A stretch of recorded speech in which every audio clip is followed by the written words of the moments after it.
Morning and welcome to this Great Lakes Youth Network for Dialogue and Peace. Today is the virtual project launch of this program, and I'm your host today, Raymond Mujuni, and I'll be reading you just very shortly what our program for the day will look like and what we'll be engaging with. For those of you that have joined us, thank you so much for being tuned to this Zoom call. Do invite more of your people to join this Zoom call and join in as participants. We have a fully packed program from now up until 12:30 today when the session ends.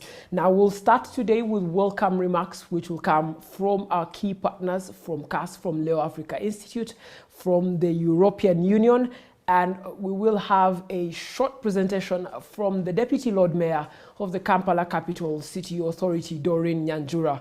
We will thereafter have a project presentation of what this project is about and just which people will be involved in it.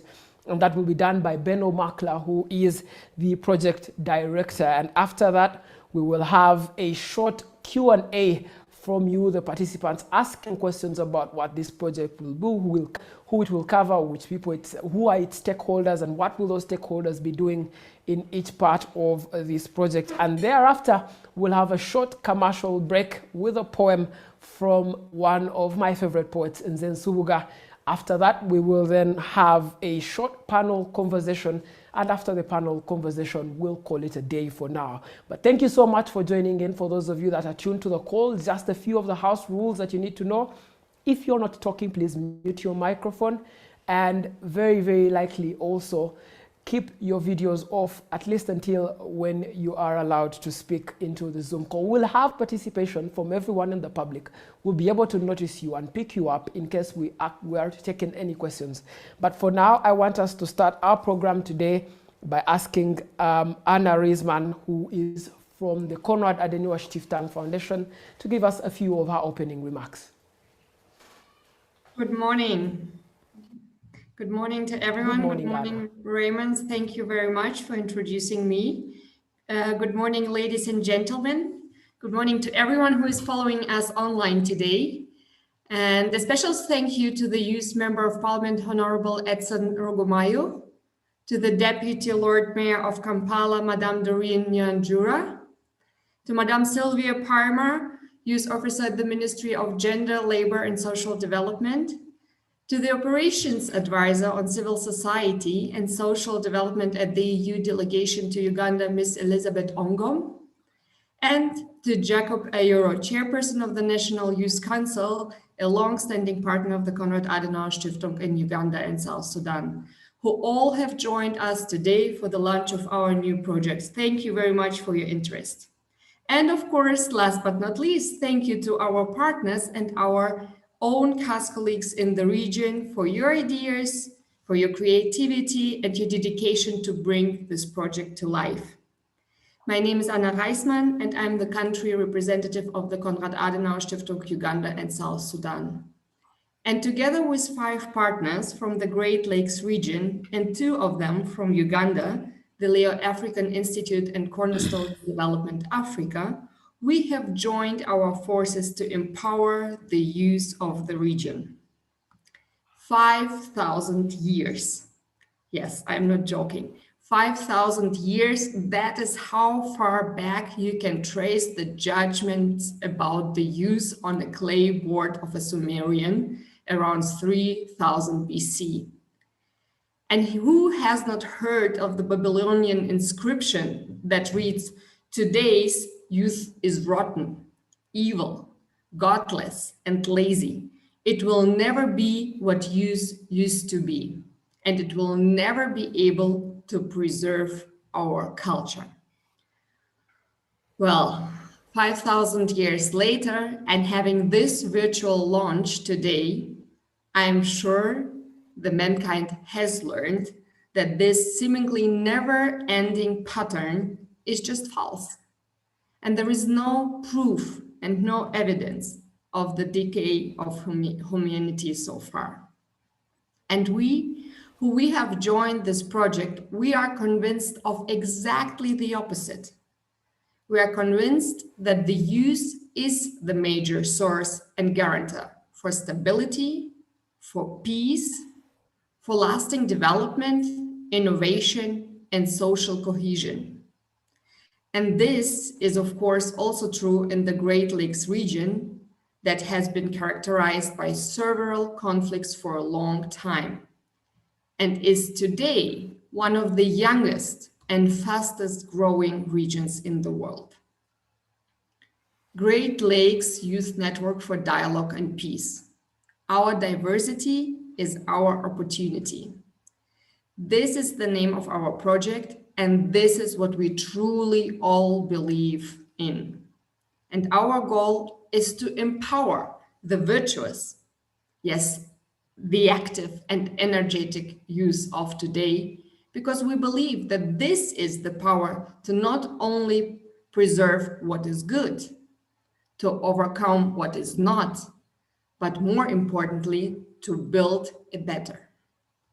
And our role is just the one of the facilitator, to assist these young women and men in their ambitions, in their aspirations, to strengthen their voices so that they are heard and listened to, and to bring them together to make them more powerful and more impactful. And we will be very grateful for your support to make our vision a success story. Thank you very much again, all of you, for joining us today, for your participation and your contributions. And we truly count on you in the course of the entire project. Thank you very much. And now to you, dear Owl.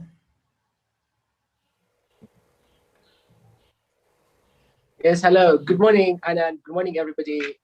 Greetings from the Leo Africa Institute. I should first start off by thanking all our strategic partners and everybody who's made time to, to join us and share some of their insights and wisdom. Silva Palmer from the Ministry of Gender and Social Development. Thank you so much for joining us. Elizabeth Ochom, the Operations Advisor on Civil Society and Social Development at the European Union. And of course, Anna and Benno from the Konrad Adenauer Stiftung, whom we greatly appreciate as partners and who've been involved with for a very long time over the last 10 years.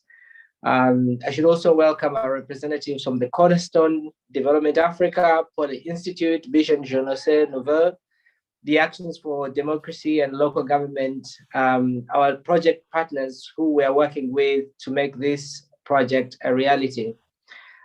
Also, a warm welcome to Jacob Eyeru, the chairperson from the National Youth Council, a great friend of the Institute, but also a personal friend. And of course, Doreen Andrea, whom we're very proud of, the deputy mayor at the Kampala City Authority. So I'm very pleased to deliver the opening remarks on behalf of the Leo Africa Institute at this virtual launch of our project, the Great Lakes Youth Network for Dialogue and Peace. I'd like to thank our partners, CAS and the European Union, with whom we have worked over the last 1 year to bring this new initiative to life. And a special recognition goes to the Uganda Project Coordination Team at the Leo Africa Institute and Cornerstone Development Africa for putting this event together to launch the project. As we all know, for many years, the Great Lakes sub-region has been a region in crisis. Some of Africa's worst conflicts and humanitarian disasters have taken place in our region. Yet ours is also the region with the most potential, with a combined population of almost 228 million people, more than 60% of whom are under the age of 24 years. The potential for youth as agents of positive change, peace, innovation, and social cohesion in the DRC, Rwanda, Tanzania, Uganda is undoubted. Such immense potential is what inspired the foundation for the Leo Africa, the foundation of the Leo Africa Institute almost 10 years ago when we founded it. And it has driven us to invest in shaping the next generation of values-based leaders across the Great Lakes region and beyond. So through this new initiative with the Konrad Adenauer Stiftung and the European Union and other like-minded partners across our region, we hope over the next 3 years to highlight and support youth initiatives that are doing important work around challenges that pose threats to peace in the region if left unresolved. And these, not limited to gender equality, climate change, political representation, economic stability, employment, media, education, culture, and forced migration. So with these remarks, I'd like to wish all of us good deliberations and look forward to working with all our stakeholders and everybody who is joining us today to making sure that we make this a great success. Thank you, and back to you, Raymond.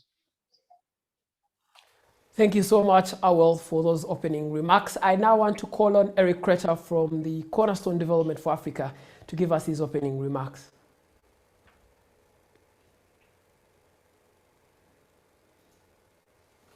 Yeah, thank you very much, and good morning, everyone. My name is Eric Kreuter. I work with Cornerstone Development Africa, a youth leadership development NGO working across the Great Lakes region.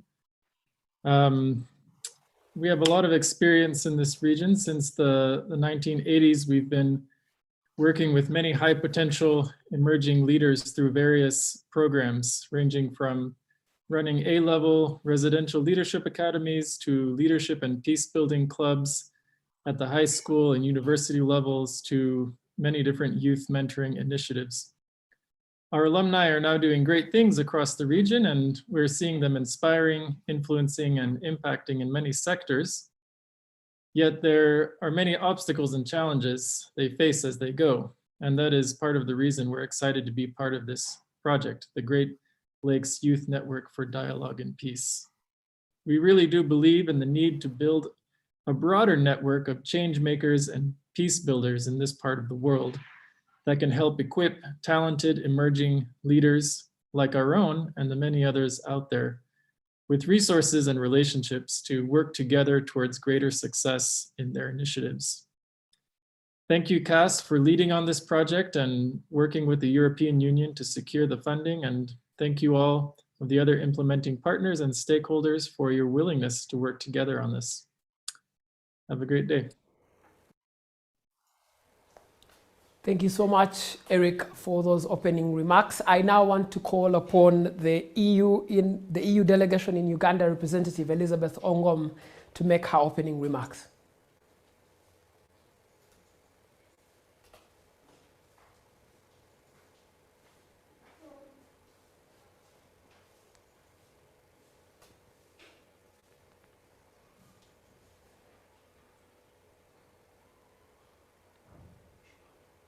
Do we have Elizabeth on the call?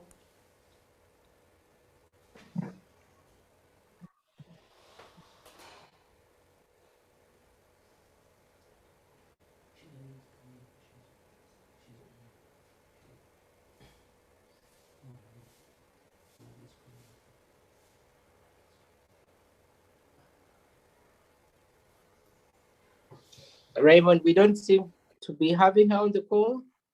Or is she on? Okay, we'll have a chance to get back to Elizabeth Ongom as we try and work out the technical difficulties on her end.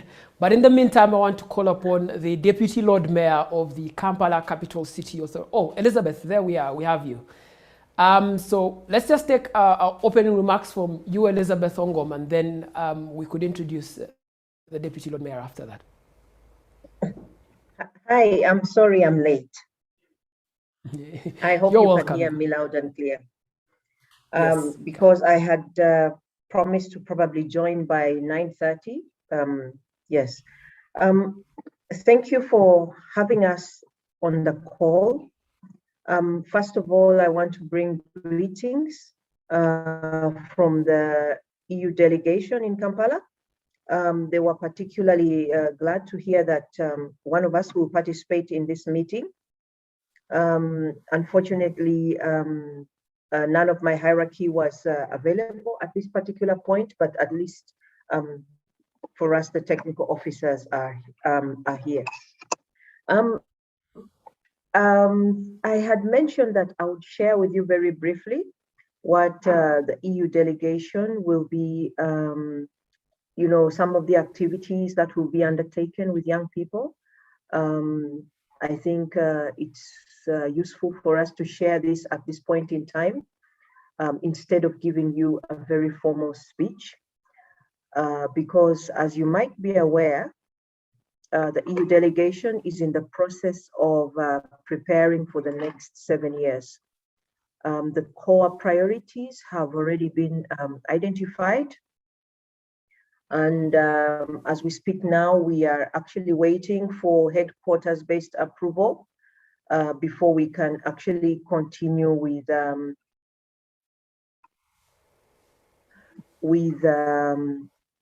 detailing out the programs and the real activities that will actually be undertaken with young people. First of all, I need to emphasize that our headquarters, one of the top priorities for our headquarters, which has actually been passed on to us delegations, is the topic of youth or youth engagement in whatever form that takes. And this is so important that actually we delegations have been required now to actually have very formalized ways of ensuring that we engage young people, both young men and young women, through what you can call youth sounding boards, which have like about 20, 25 young people from different sectors coming together to ensure that youth issues are streamlined, are fully taken on board, and that the EU is actually listening to the youth voices at the country level. So we as the delegation are actually in the process of setting up this youth sounding board, and we shall work very closely with young people like yourselves and others, including the Ministry of Gender, Labour and Social Development, to ensure that our youth sounding board is representative and that we can actually catch voices not only from urban Uganda, but also from rural Uganda and from the cross spectrum of young people, those that are 15 years and those that are 30. So that's the first thing, the youth engagement. What I also need to mention is that as it stands now, we also have activities that are ongoing for young people. We've been heavy on the ground in terms of youth skilling, youth employment related activities, more specifically in the regions of northern, northwest, and northeastern Uganda.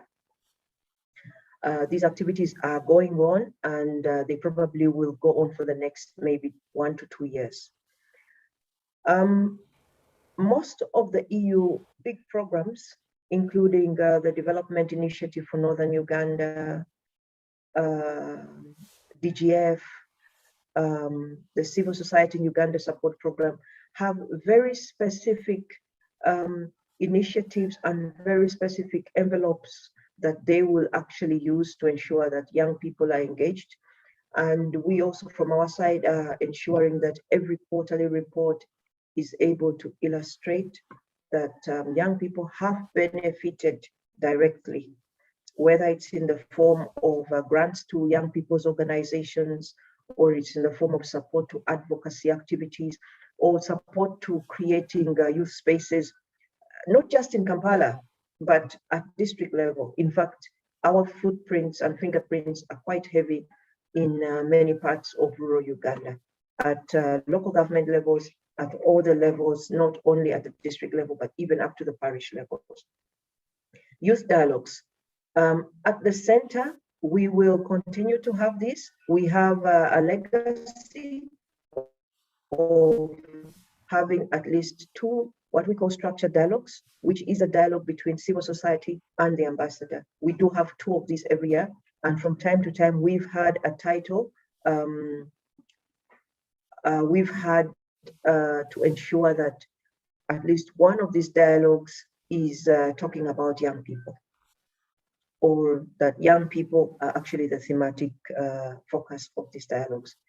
So I've mentioned, I think, 3 of the key things that we are actually doing.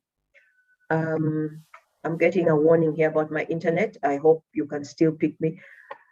I hope that actually gives a nutshell. But going forward, we are preparing. We haven't yet started writing for the detailed, or unpacking, as I may, for the detailed program interventions. I can't give you a figure. I can't give you an amount of how much will go to young people. At this point in time, the only thing that we know is that youth will be prioritized. The details will come out late in summer, about July, August. Then we can begin already to be talking about action numbers. But even as we prepare for that, finally, is we are just about to roll out what we are calling a youth mapping exercise. This youth mapping exercise will inform our processes, and probably not only us, but also ourselves and our partners on what is going where, what is happening where, pertaining to young people in Uganda. And we are working very closely with the Ministry of Gender, Labour and Social Development to ensure that this has government fully in the buy-in, and that we are not only mapping partners that work for us, let me say it like that, but young people, organizations, initiatives, spaces, etc. We'll try to cover as much of Uganda as possible to ensure that when we actually roll out programs, we have a full understanding of what is happening where. We hope this will actually be done and dusted about October of this year. I hope that sort of gives you a feel of what's happening here. For now, I will stop there and I'll allow anyone if you have any questions still. Thank you. Thank you so much, Elizabeth, for those quite remarkable opening remarks that you've given us. And we will be getting back to you later on for any questions that might come from our participants. But I now have the singular pleasure to invite the Deputy Lord Mayor, Doreen Nyanjura, to speak to us and give us her opening remarks.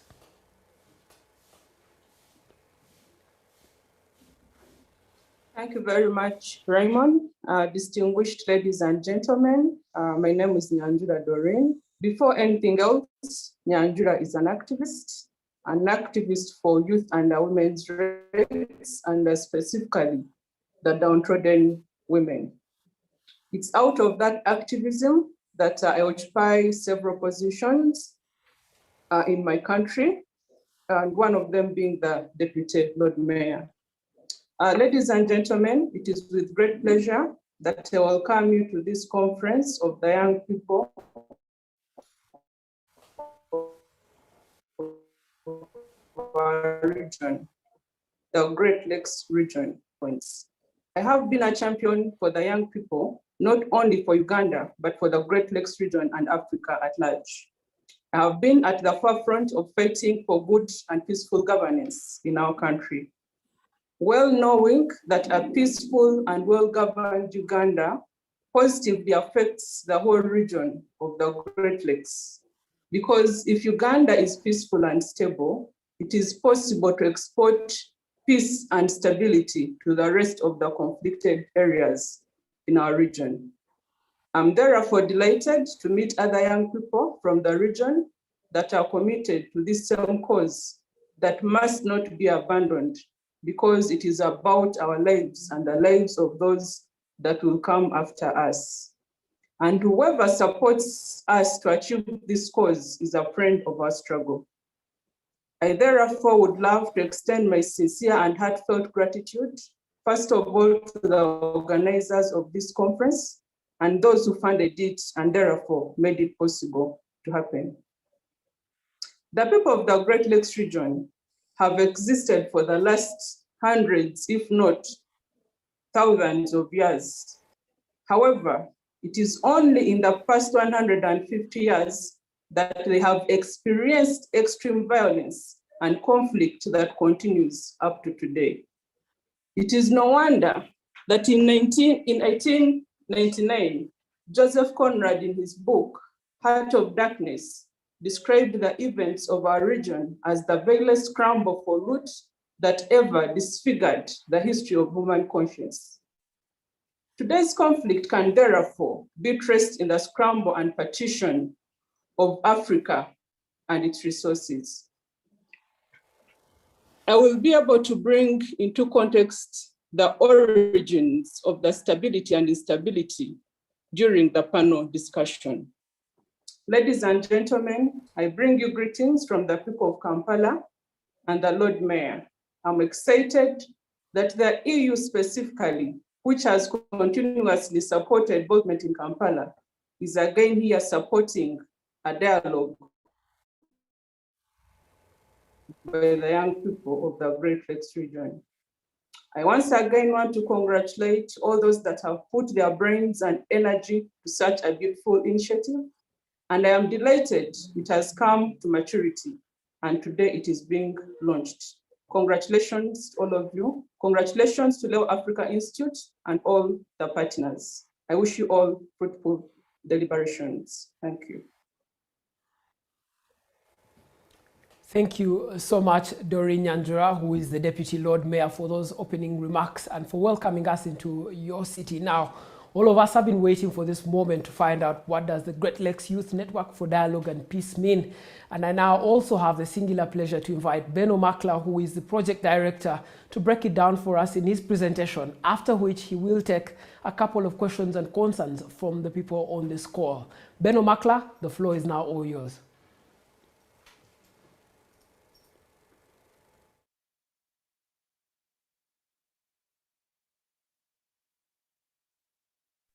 Is my microphone working? I have some problems here on my screen, but I think you can hear me well. Hear you well. Okay, wonderful. Let me take it again. Your Excellency, Deputy Lord Mayor Nyanjura, dear honorable members of Parliament, dear Ms. Ongom, dear Lydia, dear Kwesi, a warm welcome once again and greetings from my side. I'm greeting you here from our capital in the DRC, Kinshasa, which shines brightly on this beautiful morning. And as the Deputy Lord Mayor mentioned, Joseph Conrad, I can confirm that our heart of Africa shines brightly and is not so dark as sometimes people believe it is. It is a real pleasure to greet you all this morning.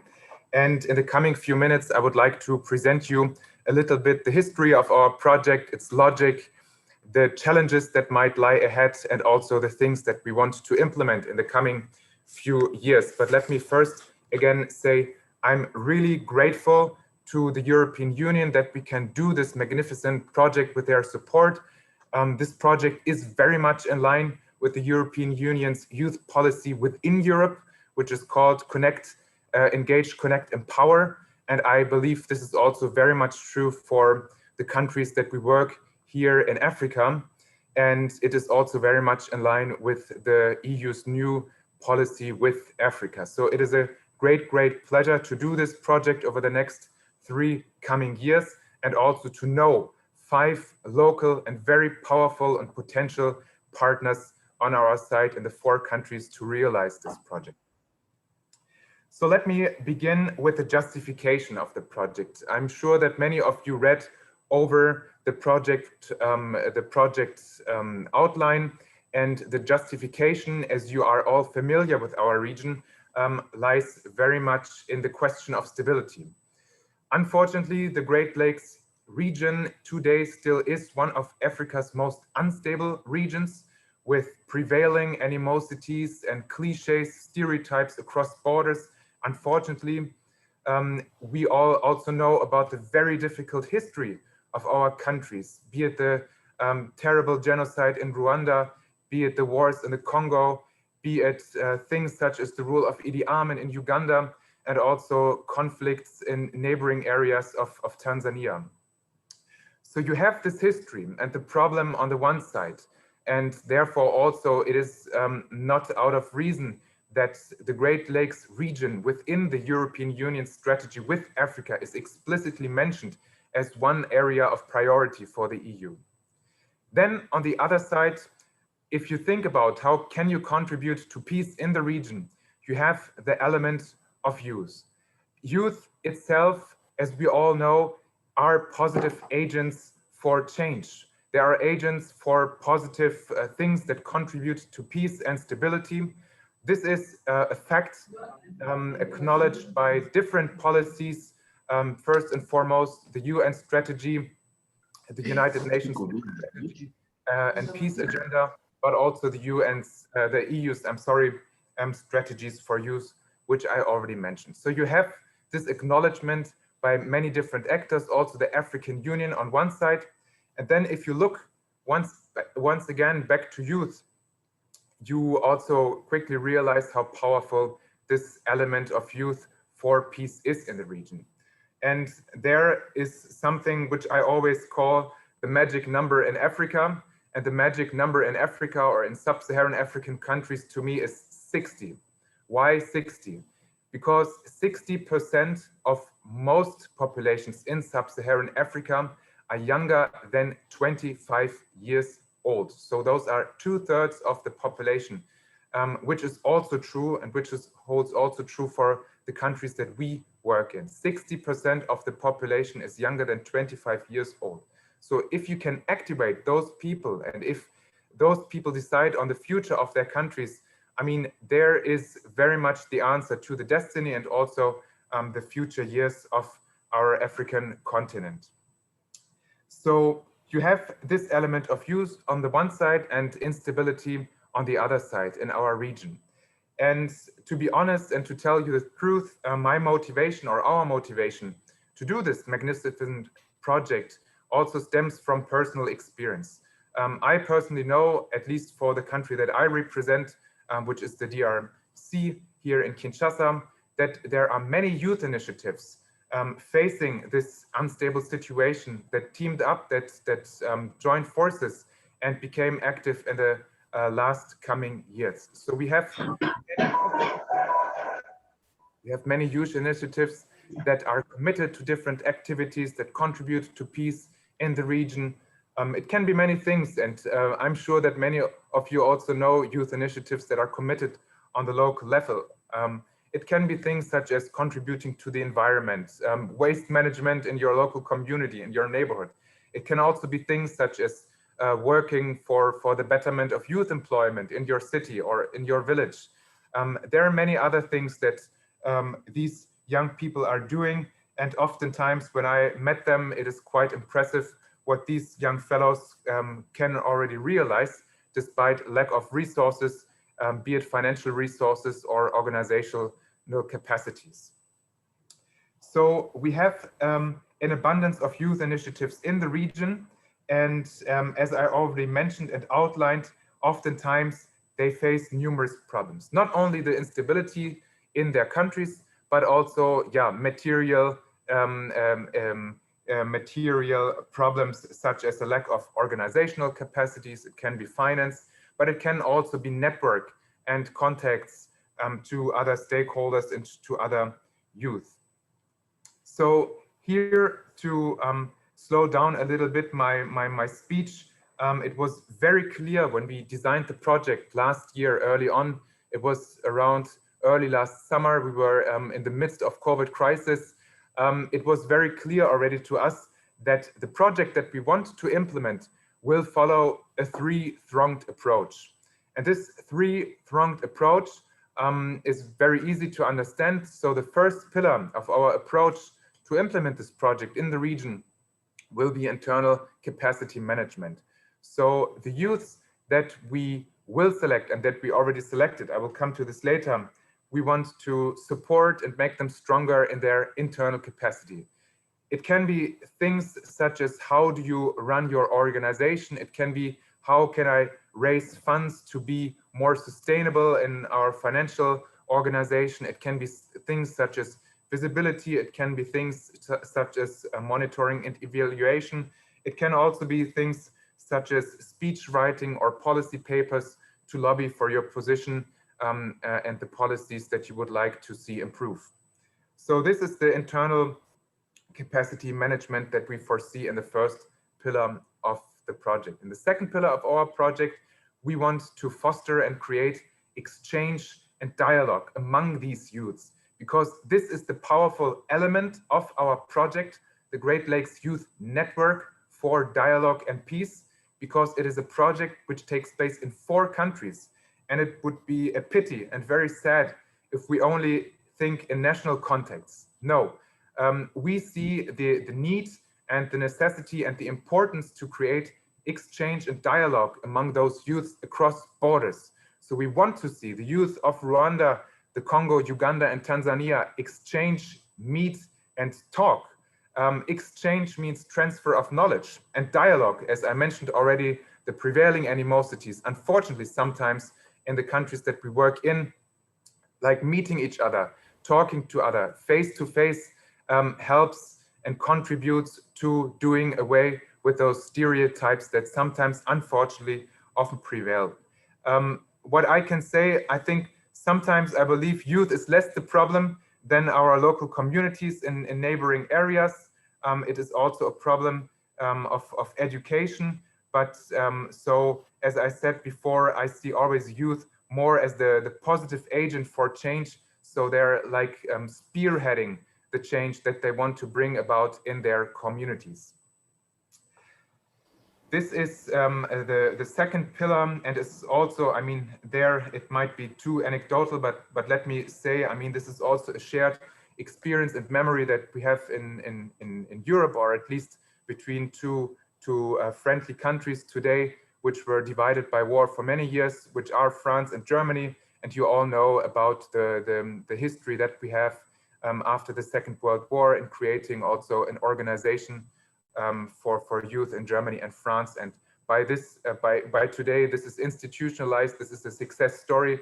Sometimes today we have the problem to reinvent ourselves because it is so much understood that our two countries are very close with each other. And this might be something, hopefully, that we see in the next 50 or 60 years. But yeah, it's early days. So, but now I make a period and a full stop under this anecdote. Coming now to the third pillar of our project, and this is also very important as the other two pillars. It is what we call the network. Not only the network among the youth initiatives, but also with other stakeholders. And let me say clearly, and that is why I'm very happy to have her Deputy Lord Mayor with us and also many other stakeholders. This project that we want to implement can only succeed if we have all stakeholders on board. Stakeholders, national and international stakeholders in politics, in business, in development, in civil society, the media, academia. We will only succeed if we have all of you on board. And when we designed the project last year, and we have to always, in development, you always have to be careful, especially if you are an international organization or an international NGO, you always have to be careful with the word establish, because bringing new elements to a foreign context should at least respect the local context. So when we designed the project last year, it was very important to us to first analyze what are the youth policies in place, what are the institutions in place. All the 4 countries that we work in today, they already have their proper youth council.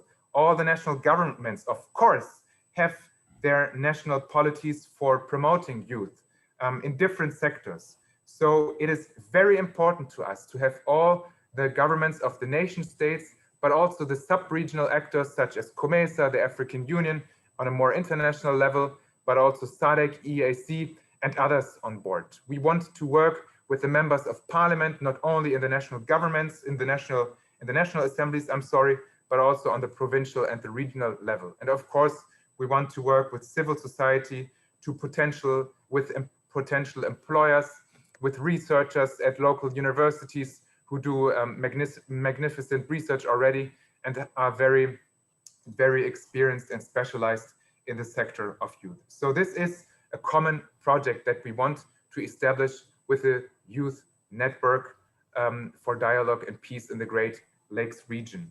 What will the stakeholder meetings or the network, what will they do? Now, if you think about the project and now what you could hear from my words already, it is very much a political project because we want to make the voice of youth stronger in decision-making processes. And now some of you might think, oh, okay, youth always is so idealist. They have new ideas, they want to bring them in. And sometimes they are, I do not want to use the word ignorant because that's not the fact, but sometimes they might be a little bit too passionate in what they want to achieve. And this is normal because that's the nature of youth. So those exchanges with stakeholders are also so important because that's where, for me, also change, politics, and democracy itself begins. idealism. When you go into politics, idealism always has to meet realism, reality. So this is also a way of exposing youth initiatives to reality and see where can find themselves and where they can engage, and how the things that they want to achieve also match with reality. It is also, of course, a chance for the other stakeholders to meet youth initiatives.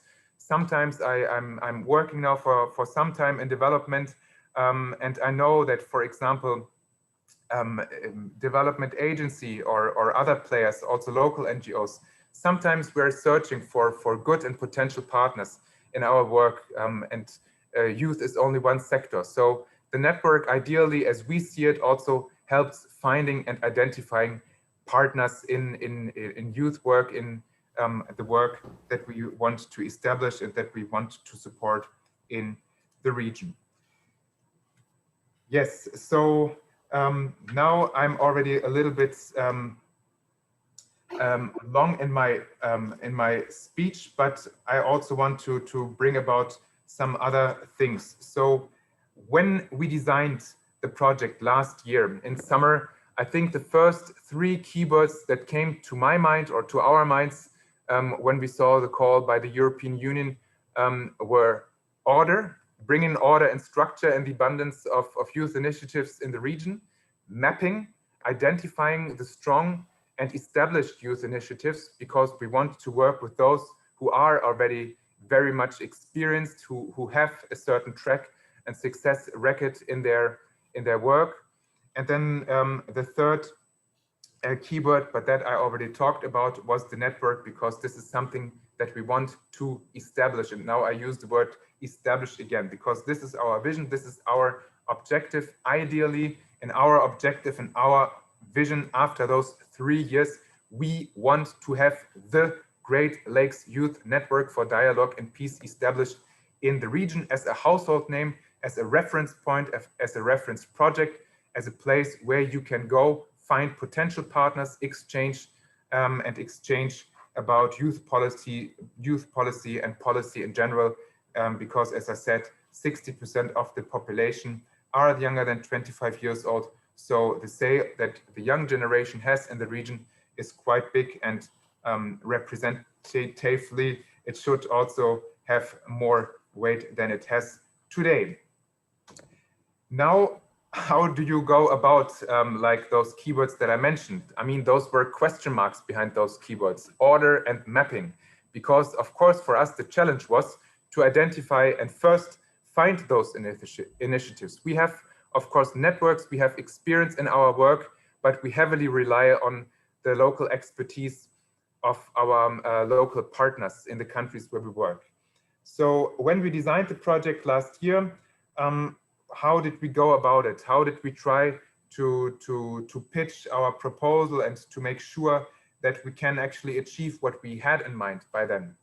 I'm happy that I work for an organization which has today offices in more than 120 countries. Konrad Adenauer Stiftung, Konrad Adenauer Foundation today has 18 programs alone in sub-Saharan Africa. So we are not always known, but we are quite big.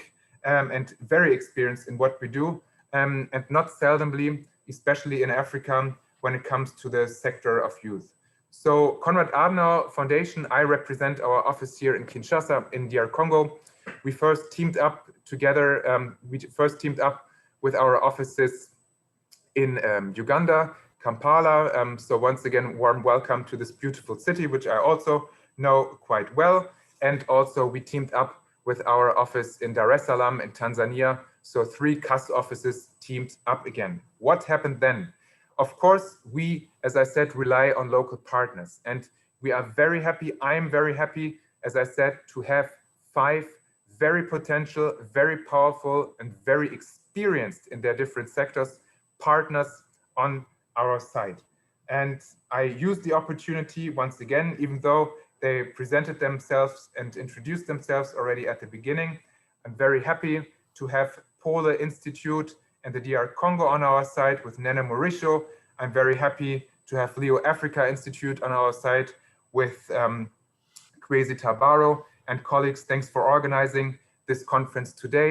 This goes also for Cornerstone Development with Lydia Bugero, our national coordinator there, and also the colleagues Jimmy Luhende of ADLG in Tanzania, and of course Vision Jeunesse Nouvelle avec Jean-Claude Twahira in Rwanda in Gisenyi.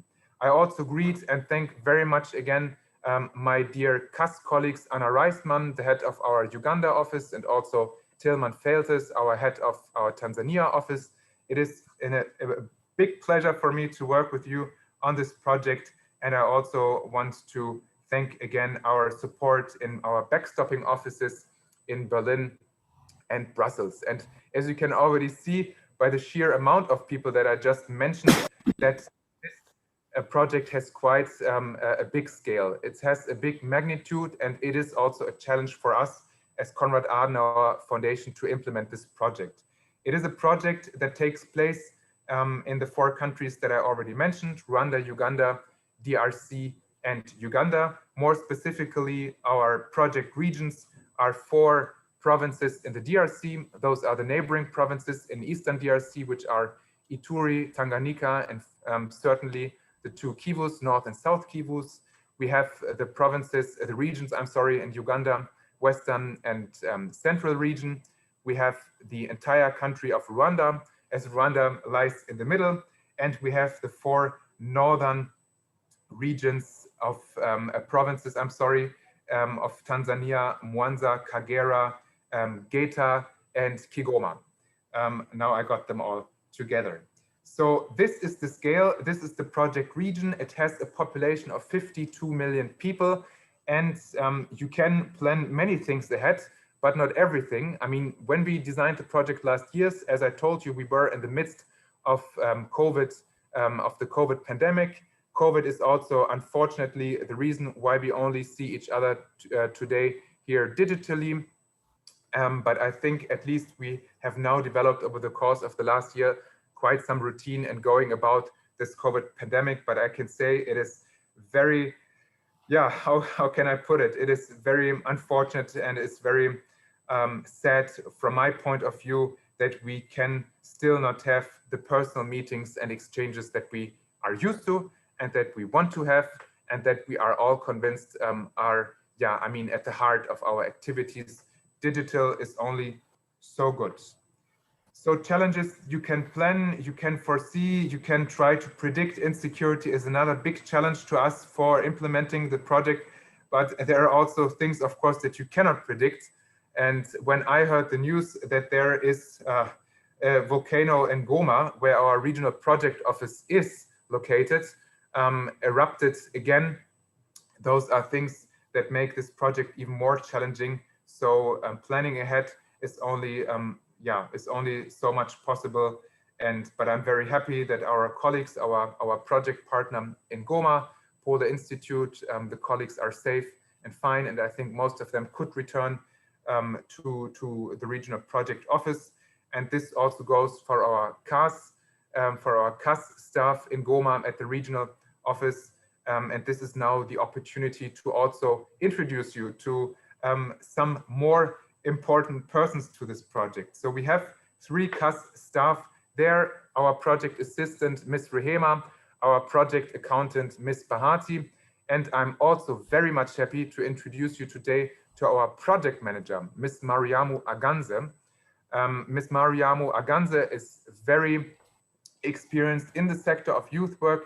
Before joining our project, she worked and led and was in charge of a project with the Nobel Peace Prize winning World Food Program in South Kivu. So once again, warm welcome, Mariamu. I'm very happy to have you on board for this project and to have you on board as our focal person to implement this project in the 4 project countries. And yes, if you like, I could give you now the opportunity to go through the activities that we want to foresee, if this is possible technically to open her mic. If not, I can also give you a quick overview, because I'm already too long about the activities that we want to implement over the next 3 years. I'm looking over to the moderator, and he looks down on his microphone.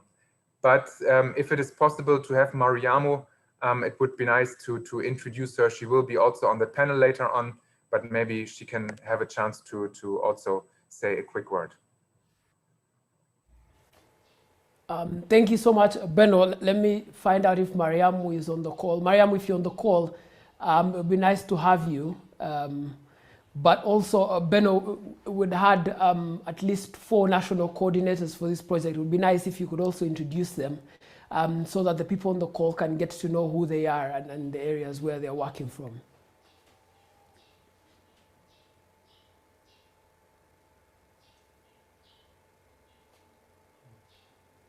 Your microphone is still muted, Benno.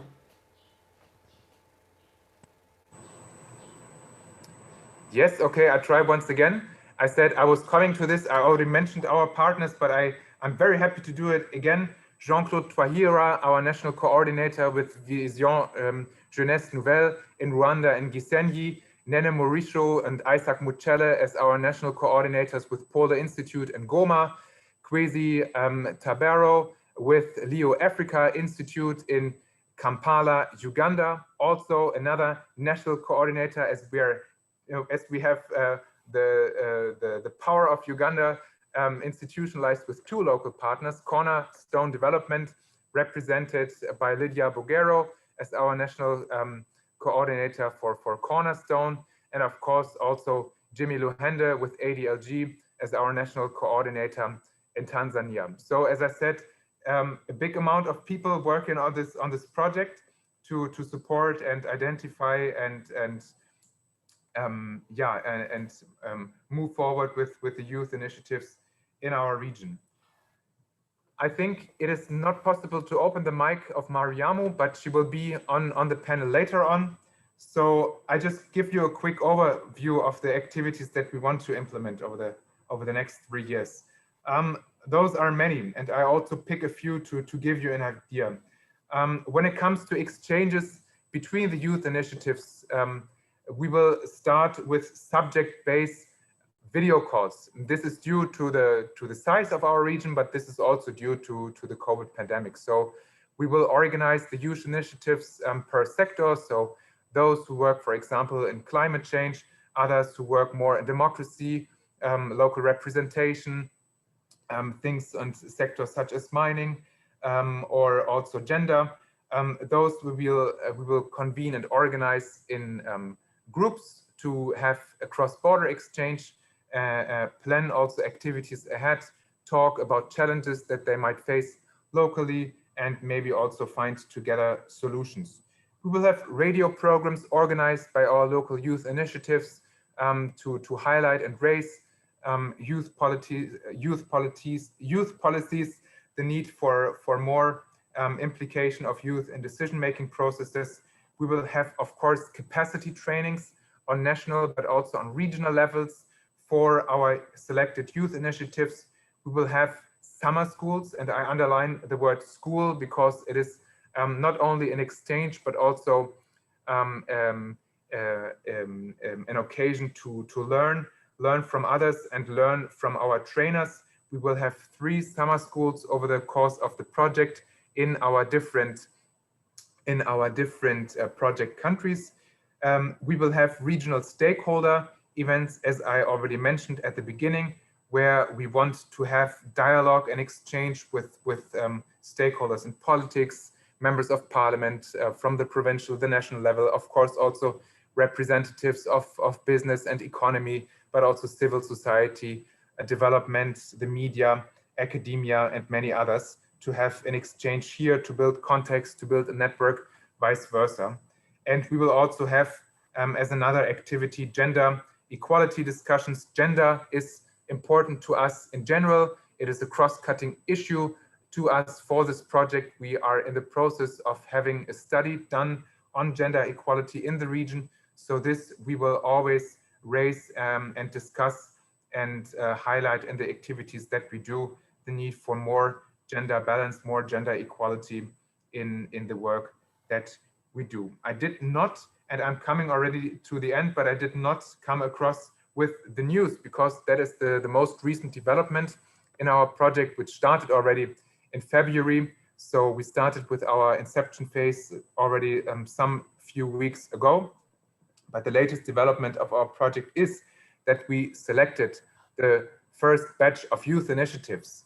And in total, we want to select over the 3 years, ideally 100 youth initiatives in total in the 4 countries, divided by 4, as you can quickly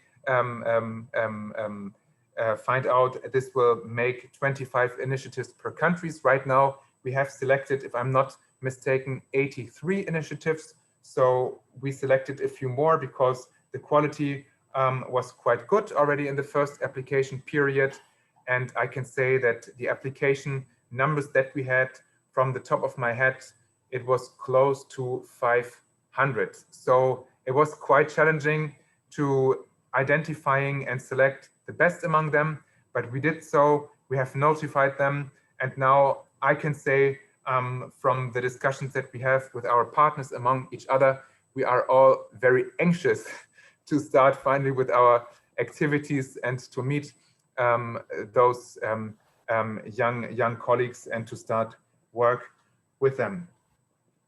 I think I make a full stop here, saying that this project is not only a challenge, but also a big pleasure.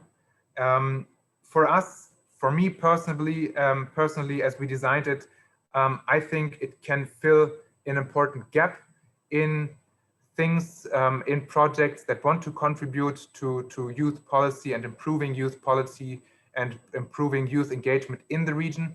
I think if we succeed, if we are successful in implementing our project that we have in mind, it can be a reference project beyond the scope of the Great Lakes region. It is our answer to many initiatives, to many projects in youth development. And now I make a political statement. It is also our request to our partners that we want to have on board the stakeholders that are all dedicated to youth policies. It is our request to them to also get in touch with us, to get on board and meet us and work together to realize and successfully implement this great project. I thank you very much. Thank you so much, Benno, for that very elaborate presentation on the project. And I know that a couple of people have questions and concerns that have come through the presentation. I just request you to stay on the line a little longer so that we can get some questions from the people that might have any of the questions. So now, if you have a question, you can easily raise your hand on the Zoom call. We'll be able to pick you from the admin, or you could just switch on your video and just signal us if you're ready to ask your question. We'll be able to pick you up from the administrator and you can get to ask your question. But thank you so much, Benno, for this very elaborate presentation, which details the scale and extent of the project and the people that it will impact. But more importantly now, let's ask those that have their questions to ask them. So if you have your question, please, now's the time to ask them.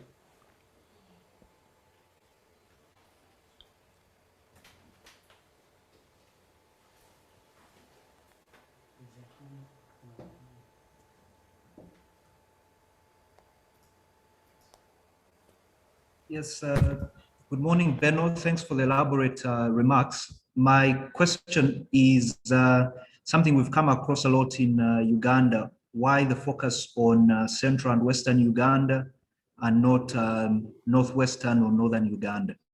Thank you very much.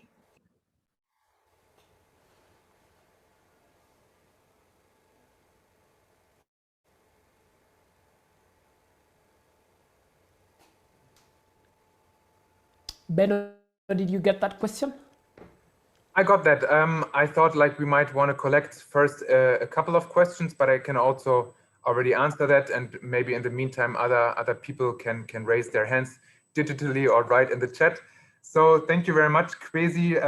I know this was a question in the design of the project, and for us the justification of having only, in quotation marks, the central west, the central region and the western region of Uganda, now defined as our project region, is basically, I mean, those are already very big regions itself, but also for us, they are closer to the Great Lakes project region. And if you think of the Great Lakes region, and now we come back to the definition on the geographical scale, what is the Great Lakes region? If you have a very broad definition of the Great Lakes region, then you have all of a sudden all countries that are partnered to the international conference of the Great Lakes, and then you have the entire country of the DRC until its western edge. You also have Angola and other countries on board, which makes this project very broad. But now, like we try to define and make the project region more precise. And if you look now, of course, I know you have unstable regions in Uganda, and I think some of you might now think to its border with South Sudan. To us, it was another question. It was another challenge, but the instability in that neighboring area, for example, would not fit so much this project. That is why we more had the central and western region of Uganda and less the north. That is the explication, and I hope this answers your question. Thank you so much, Benno, for that answer. I think it's been elaborate. As we're getting more questions, I just wanted to ask also, just briefly, at the end of the 3 years, what kind of impact will you wish to have seen the young people have on the Great Lakes region, just besides decision making? Yes, thank you very much. Many things. So as I said, first of all, I would like to see established this project as a reference project, as a household name, as I say. I want to have our project in my little mind that the Great Lakes Youth Network for Dialogue and Peace is recognized in the country, in the project region as a household name, as a reference point, as a place, as a platform where you can go to if you are a youth, where you can find colleagues, where you can find ways to get active yourself, get experience, get information. This is one. I also want to see that the youth that we selected are, of course, much stronger in their organizational capacity. This is a question now of the quality of our work, but also a question of monitoring and evaluation, which is also very important to our project. And we have one M&E manager, Leopold Rutingiriva, with our colleagues in Pole Institute on board for this question. But yes, of course, we want to see an improvement in their organizational strength. Of course, we also, but then this is politics. I mean, you can produce a lot of paper with projects or on your own. And then the question, like, what is the realization of this paper material? Of course, we want and will produce a lot of paper. I think it would be good to see a certain extent of lobbying to national and regional stakeholders, where our youth initiatives can make suggestions and recommendations how to improve the national but also regional policies, and see an exchange. I think, as I said, paper is only so good as the realization of the idea, but what would be nice to see would be to have established channels. If channels were existing before, then to have them reinforced, to have more activity ongoing here. Thank you so much, Benno. We're going to allow for more questions. If you have a question or comment to make on Benno's presentation, please, now's the time, raise your hand or just switch on your video so that the admin can pick you.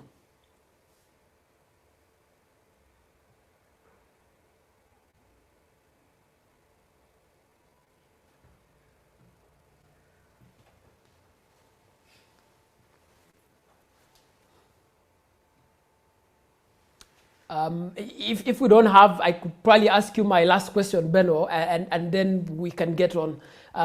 The 4 countries that you've chosen do not share uniformity in terms of geography, in terms of a history, and all, neither do they share uniformity in terms of the aspirations of the young people in these countries. What is it about this project that you think will bring a level of uniformity from the young people in the initiatives that they're going to bring to the project?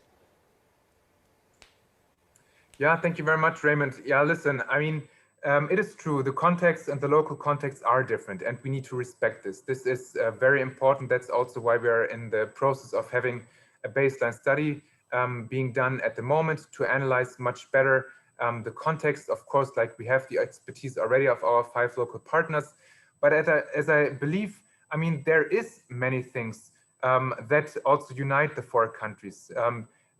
To start with, that they are neighboring countries. They have common history. They are different, but they have common history.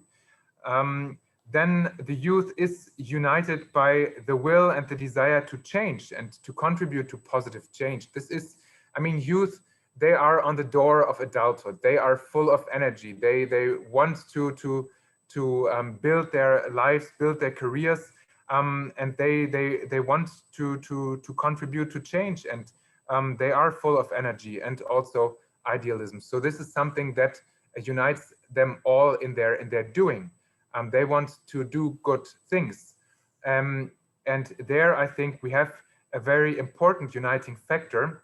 And I think, I mean, they are neighboring countries and they are a region. I don't know if someone from Uganda defines itself as a child, as a youth from the Great Lakes region. I think to some extent, yes. Of course, also in Europe, we first think mostly in our national context, but we also feel each other and ourselves as Europeans. And I think but maybe this is a question now for the panel to throw back the ball on your side. I think there is a common identity in the region to be someone from the Great Lakes region. And now, last sentence, to me, when I think about the Great Lakes region and when I travel it and when I visit it, to me, it is one of the most vibrant regions that we have in Africa. And not leave all the problems beside, but I mean, the things that you see going on between Rwanda and the DRC on the border, I mean, commerce, trade, people going from one country to another to study and just do impressive things and contribute to exchange and expertise. I mean, this is very impressive. But this holds also true for our other countries between Tanzania and Uganda, and also Uganda and its neighboring countries. So I think this would be my answer, Raymond, to your question. Thank you so much, Benno. Whilst you are still speaking, there's another question that came through the chat.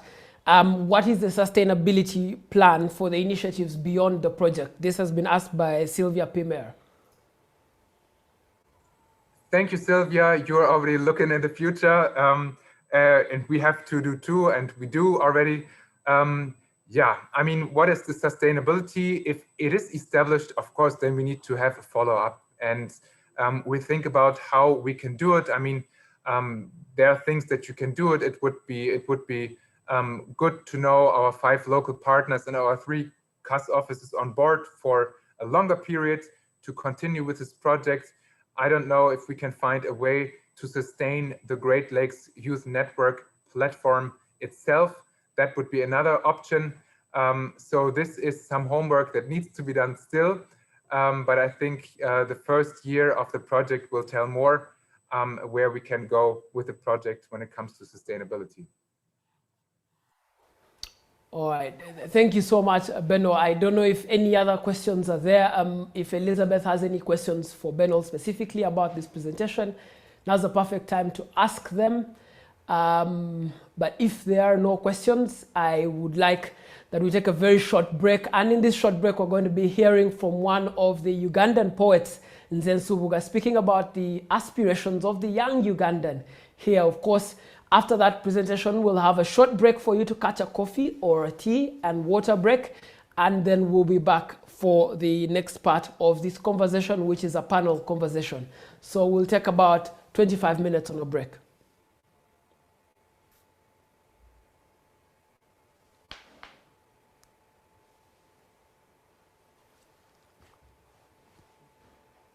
My name is Suga Muhammad, aka Nze. I'm a Uganda writer and performance poet. Once again, I'm here to share with you a poem titled Muvubuka. Yeah, we are going to be having a talk with the youth. I hope you enjoy the poem. Roughly 77% of Uganda's population is below 30 years of age. Oyinza okuguyita omukisa. Ensala eba ekulira ku misinde. Anti emiti emito bajjajja baagera. Emiti ginaggumiza gitya ekibira nga tusiiba tuzannya zaala n'okusiba kapapula. Emiti ginaggumiza gitya ekibira nga bitusikira tubitunda ku layisi kujja ku kibuga kujooga. Amaanyi tulina mangi naye essuubi ttono. Okusoma twasoma naye emirimu mitono. Mu downtown owa degree ne drop out ffenna tuyiriba kyekimu. Olumala emisomo bannaffe balinnya ennyonyi paka Saudi bagamba kisingako okukola obwayaaya naye ng'enjala tekuttidde wano. Naffe abasigalawo okuyiriba tuyiriba kyekimu. Atalina ssente tafumita lindaaza nti obimanyi. Oluusi omusoso gutukutuulamu nnyo mwana. Bodaboda, kusuubula ngatto n'angoye n'emidaala gya capati omwo tusiga ensimbi. Mwatu olumu omuyindi tumutegula naye olulala n'alyoka atutegula. Atega ogumu taliira. Working hard ne working smart tubigatta. Bannaffe bangi beeyiye mu byabufuzi. Abamu ku ffe tuli ba keyboard warriors kusabula misana na kiro naye batugamba okweyiwa ku nguudo. Abavumu beeyongerayo paka mu kalulu basuubiza abantu ensi n'eggulu. Basuubiza abaweddemu essuubi obulamu obutaggwaawo. Olubalonda amatunga baggala. Olubalonda amatunga baggala ababalonze ng'engalo banjala. Omuyala asindika omuyala amusakire bw'aba tannakkuta teba ssuubi. Ensonyi be zikwata baweereza bakaggwa ensonyi wadde n'obukunkumuka tebaweereza. Beesiimye abafunye omukisa okuyiga embeera z'omuzungu. Mwattu tebafuye luzungu basula ntebe. Gye bakomye okuyiga ebimukwatako, gye bakomye okwerabira ebibakwatako, gye mukomye okuyiga ebimukwatako, gye mukomye okwerabira ebibakwatako. Tomanyi ono Nsubuga eyasoma amateeka kati ennaku zino yeeyita N Suburbs.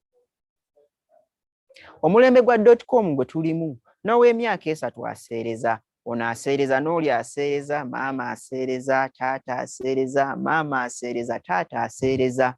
YouTube University ne Mr. Google Sir okwo kwe tusiiba tunoonya how to wash my clothes without touching the water. Awo we tutuuse. Tusiiba ku mutimbagano kunoonya ntalo. Amawulire tugasaasaanya okukira abaagasoma. Ku mutimbagano buli omu ssenga. Ku mutimbagano buli omu kojja. Ku mutimbagano buli omu mugezi. Teweebuunya lwaki endwadde nga stress ne depression zitumazeewo. Bangi ku ffe bafundikira bejjeewo. Eddiini twasoma abamu kate tusuule n'eddalu. Bannaffe mwattu baagifuula mmere kyankya kyamisana kyaggulo kyankya kyamisana kyaggulo. Oba akola ddi? Nange simanyi. Oba mukola ddi? Oba ani abasasula? Mb'oyo ali mu ggulu. Naye Katonda ayamba yeeyamba. Eryo essomo mulabika mwalibuuka. Abavubuka ffe essuubi ly'enkya. Nkyatuuse okutusuba singa tetuzuukuke. Nkyatuuse okutusuba singa tetwerwaneko. Nkyatuuse okutusuba singa tetunyiikire. Obukyayi tusaanye tubusuule mu guluka. Obunafu tusaanye tubwerwaneko. Obusosoze mu mawanga. Eryo bbwa lya munda nze naawe ffe tulina okulirwanisa. Obusosoze mu mawanga eryo bbwa lya munda nze naawe ffe tulina okulirwanyisa. Uganda ey'enkya tejja kunyuma nga tetugirwaniridde. Uganda ey'enkya tejja kunyuma nga tetwerwanyeeko. Agali awamu galuma ennyama. Amaanyi tulina. buli kimu tulina obusobozi tulina okusoma twasoma lino eggwanga lyaffe ke kaseera tulirwanirire lino eggwanga lyaffe ebiseera by'omu maaso nabyo byaffe lino eggwanga lyaffe ebiseera by'omu maaso byaffe ke kaseera twerwaneko ke kaseera twetereeze ke kaseera twerwaneko ke kaseera twetereeze. Hi, my name is Zuga Muhammad, aka Nze. I'm a Uganda writer and performance poet. Once again, I'm here to share with you a poem titled Muvubuka. Yeah, we are going to be having a talk with the youth. I hope you enjoy the poem. Roughly 77% of Uganda's population is below 30 years of age. Oyinza okuguyita omukisa. Ensawo eba ekulira ku misinde. Anti emiti emito bajjajja baagera. Emiti ginaggumiza gitya ekibira nga tusiiba tuzannya zaala n'okusiiba kapapula. Emiti ginaggumiza gitya ekibira nga bitusikira tubitunda ku layisi kujja ku kibuga kujooga. Amaanyi tulina mangi naye essuubi ttono. Okusoma twasoma naye emirimu mitono. Mu downtown owa degree ne drop out ffenna tuyiriba kyekimu. Olumala emisomo bannaffe balinnya ennyonyi paka Saudi. Bagamba kisingako okukola obwayaaya naye ng'enjala tekuttidde wano. Naffe abasigalawo okuyiriba tuyiriba kyekimu. Atalina ssente tafumita lindaaza nti obimanyi. Oluusi omusoso gutukutuulamu nnyo mwana. Bodaboda, kusuubula ngatto n'angoye n'emidaala gya capati omwo tusiga ensimbi. Mwatu olumu omuyindi tumutegula naye olulala n'alyoka atutegula. Ate gwe ogumu taliira. Working hard ne working smart tubigatta. Bannaffe bangi beeyiye mu byabufuzi. Abamu ku ffe tuli ba keyboard warriors, kusabula misana na kiro naye batugamba okweyiwa ku nguudo. Abavumu beeyongerayo paka mu kalulu. Basuubiza abantu ensi n'eggulu. Basuubiza abaweddemu essuubi obulamu obutaggwaawo. Olubalonda amatunga baggala. Olubalonda amatunga baggala. Ababalonze ng'engalo banjala. Omuyala asindika omuyala amusakire. Bw'aba tannakkuta teba ssuubi. Ensonyi be zikwata baweereza bakaggwa ensonyi wadde n'obukunkumuka tebaweereza. Beesiimye abafunye omukisa okuyiga embeera z'omuzungu. Mwattu tebafuye luzungu basula ntebe. Gye bakomye okuyiga ebimukwatako, gye bakomye okwerabira ebibakwatako, gye mukomye okuyiga ebimukwatako, gye mukomye okwerabira ebibakwatako. Tomanyi ono Nsubuga eyasoma amateeka kati ennaku zino yeeyita N suburbs. Omulembe gwa .com gwe tulimu n'ow'emyaka 3 aseereza. Ono aseereza n'oli aseereza, maama aseereza, taata aseereza, maama aseereza, taata aseereza. YouTube University ne Mr. Google Sir okwo kwe tusiiba tunoonya. How to wash my clothes without touching the water. Awo we tutuuse. Tusiiba ku mutimbagano kunoonya ntalo. Amawulire tugasaasaanya okukira abaagasoma. Ku mutimbagano buli omu ssenga. Ku mutimbagano buli omu kojja. Ku mutimbagano buli omu mugezi.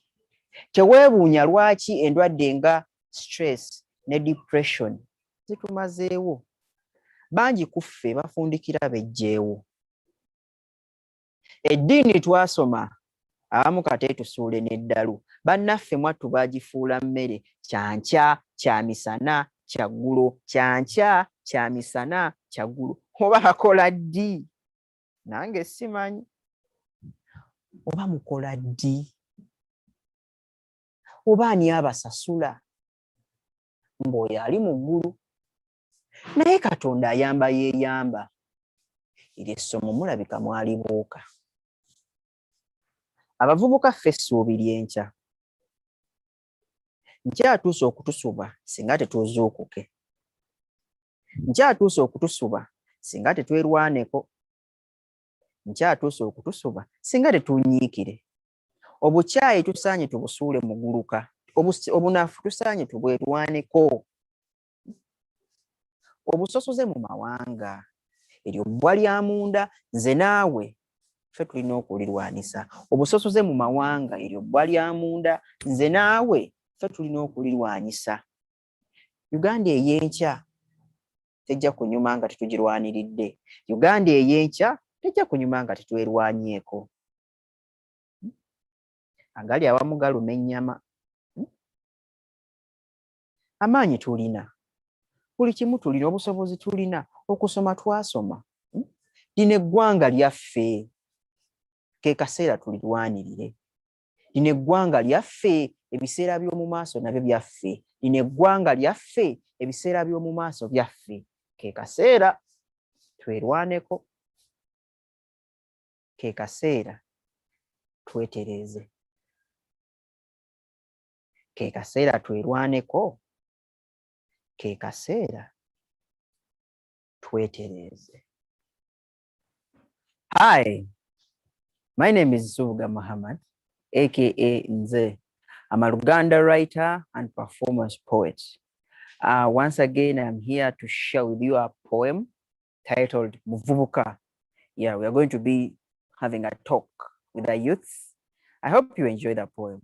Roughly 77% of Uganda's population is below 30 years of age. Oyinza okuguyita omukisa. Ensaka eba ekulira ku misinde. Anti emiti emito bajjajja baagera. Emiti ginagumiza giti ekibira nga tusiiba tuzannya zaala na kusiiba kapapula. Emiti ginagumiza giti ekibira nga bitusikira tubitunda ku layisi kujja ku kibuga kujooga. Amaanyi tulina mangi naye essuubi ttono. Okusoma twasoma naye emirimu mitono. Mu downtown owa degree ne drop out ffenna tuyiriba kyekimu. Olumala emisomo bannaffe balinnya ennyonyi paka Saudi. Bagamba kisingako okukola obwayaaya naye ng'enjala tekuttidde wano. Naffe abasigalawo okuyiriba tuyiriba kyekimu. Atalina ssente tafumita lindaaza nti obimanyi. Oluusi omusoso gutukutuulamu nnyo mwana. Bodaboda, kusuubula ngatto n'angoye n'emidaala gya capati omwo tusiga ensimbi. Mwatu olumu omuyindi tumutegula naye olulala n'alyoka atutegula. Ate gwe ogumu taliira. Working hard ne working smart tubigatta. Bannaffe bangi beeyiye mu byabufuzi. Abamu ku ffe tuli ba keyboard warriors, kusabula misana na kiro naye batugamba okweyiwa ku nguudo. Abavumu beeyongerayo paka mu kalulu. Basuubiza abantu ensi n'eggulu. Basuubiza abaweddemu essuubi obulamu obutaggwaawo. Olubalonda amatunga baggala. Olubalonda amatunga baggala. Ababalonze ng'engalo banjala. Omuyala asindika omuyala amusakire. Bw'aba tannakkuta teba ssuubi. Ensonyi be zikwata baweereza bakaggwa ensonyi wadde n'obukunkumuka tebaweereza. Beesiimye abafunye omukisa okuyiga embeera z'omuzungu. Mwattu tebafuye luzungu basula ntebe. Gye bakomye okuyiga ebimukwatako, gye bakomye okwerabira ebibakwatako, gye mukomye okuyiga ebimukwatako, tomanyi ono Nsubuga eyasoma amateeka kati ennaku zino yeeyita N suburbs. Omulembe gwa .com gwe tulimu n'ow'emyaka 3 aseereza. Ono aseereza n'oli aseereza, maama aseereza, taata aseereza, maama aseereza, taata aseereza. YouTube University ne Mr. Google Sir okwo kwe tusiiba tunoonya. How to wash my clothes. Tusiiba ku mutimbagano kunoonya ntalo. Amawulire tugasaasaanya okukira abaagasoma. Ku mutimbagano buli omu ssenga.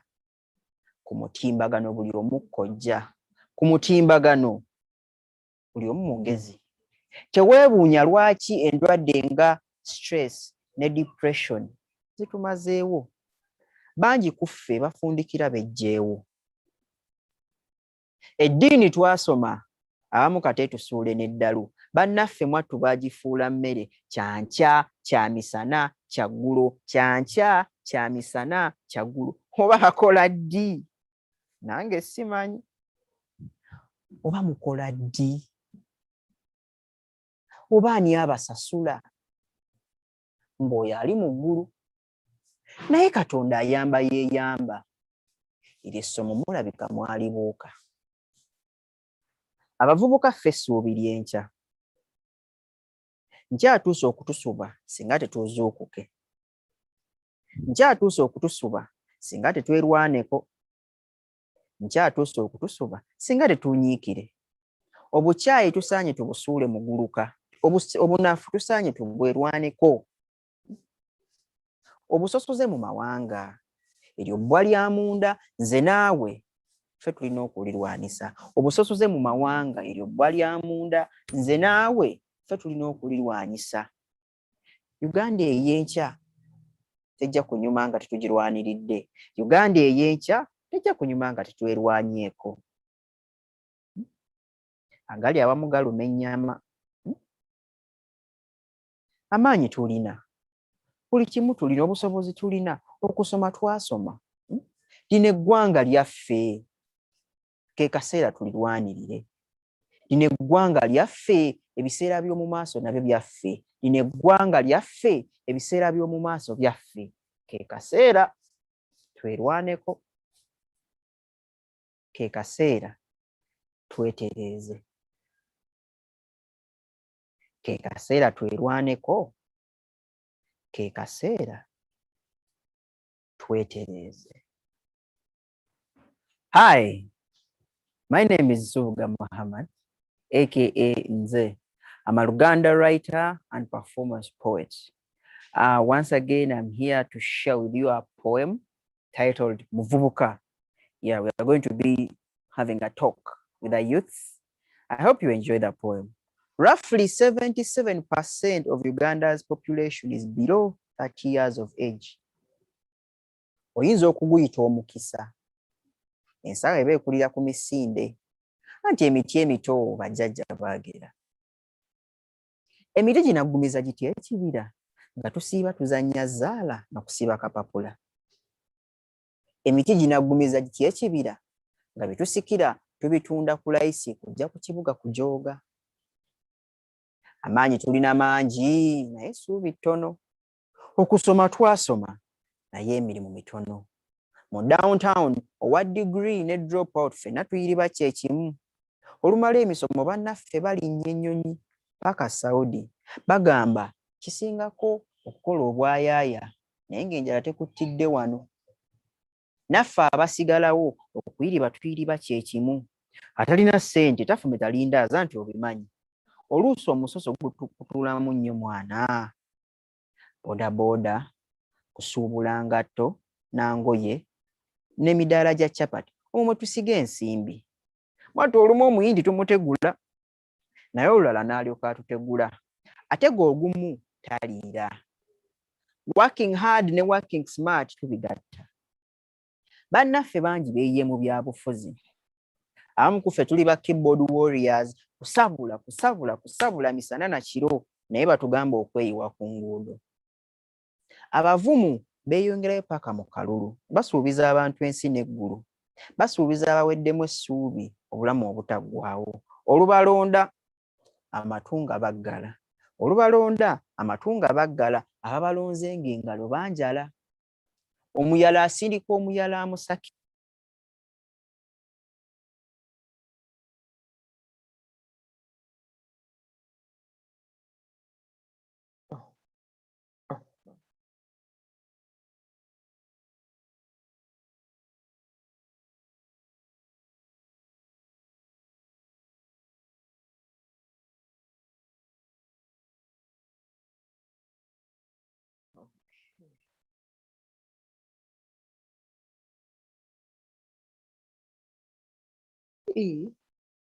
Let's walk and see if the heater is on.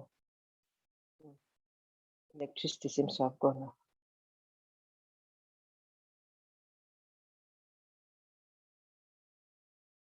Giving us his poem on the aspirations that many young Ugandans have of themselves. Of course, Uganda is one of the 4 countries where this project is being launched. Now, thank you so much for staying with us. We're going to get directly into a panel conversation about this project, and I have with me on this panel will be joined by Mrs. Elizabeth Ongom, who is from the European Union. She spoke to us a little bit earlier, and those of you who had questions for her, now would be a perfect time to ask them. We'll be joined again by Mrs. Doreen Nyanjura, who is the Deputy Lord Mayor for the Kampala Capital City Authority. She spoke to us also a little bit earlier. We're joined by Mr. Jacob Eyeru, who is the chairperson of the National Youth Council, and also Mariamu Anganze, who is the program manager. I want my panelists to just very briefly introduce themselves to our audiences, and then we can have a short conversation about this project.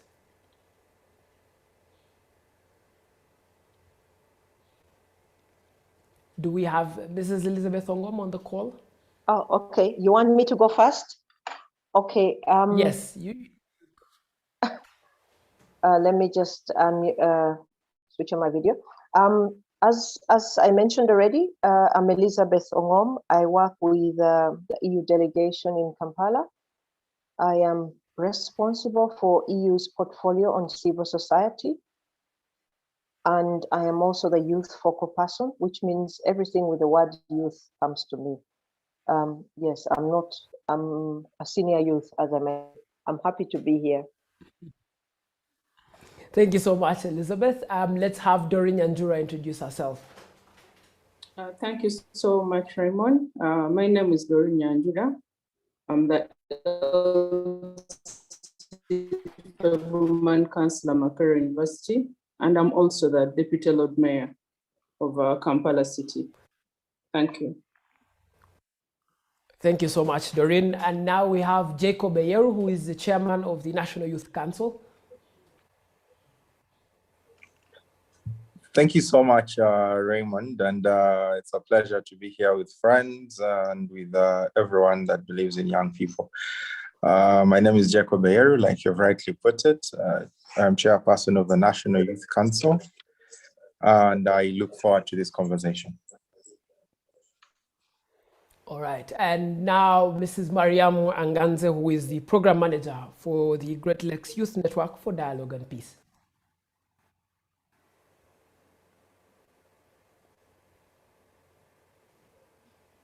We will try and get Mariam as the conversation goes on. But I wanted to start with you, Jacob. Jacob, you've watched the presentation on this project. You've seen the kind of impact it wants to achieve. But to start with you, and as a representative of young people in Uganda, as the chairman of the National Youth Council, what role do you think that young people have to play in peace and dialogue in this Great Lakes region?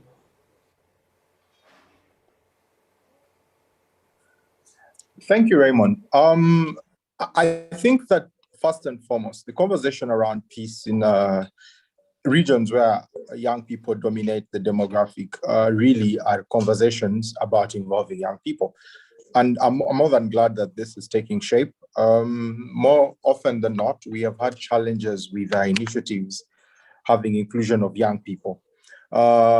Recently, the IGAD Forum, which is also a collection of many of the Great Lakes countries, launched an initiative for peace led by young people. I think that in a broad sense, the realization that sustainable peace can only be guaranteed by those that are coming up to positions of influence and of leadership is a very good realization going forward in the region. As the National Youth Council, we are implementing a 5-point strategic plan for 2020-2025. And the second tenet of our plan is about the participation of young people in initiatives of governance and issues around peace. We think that it's important that youth are seen as very important building blocks on the...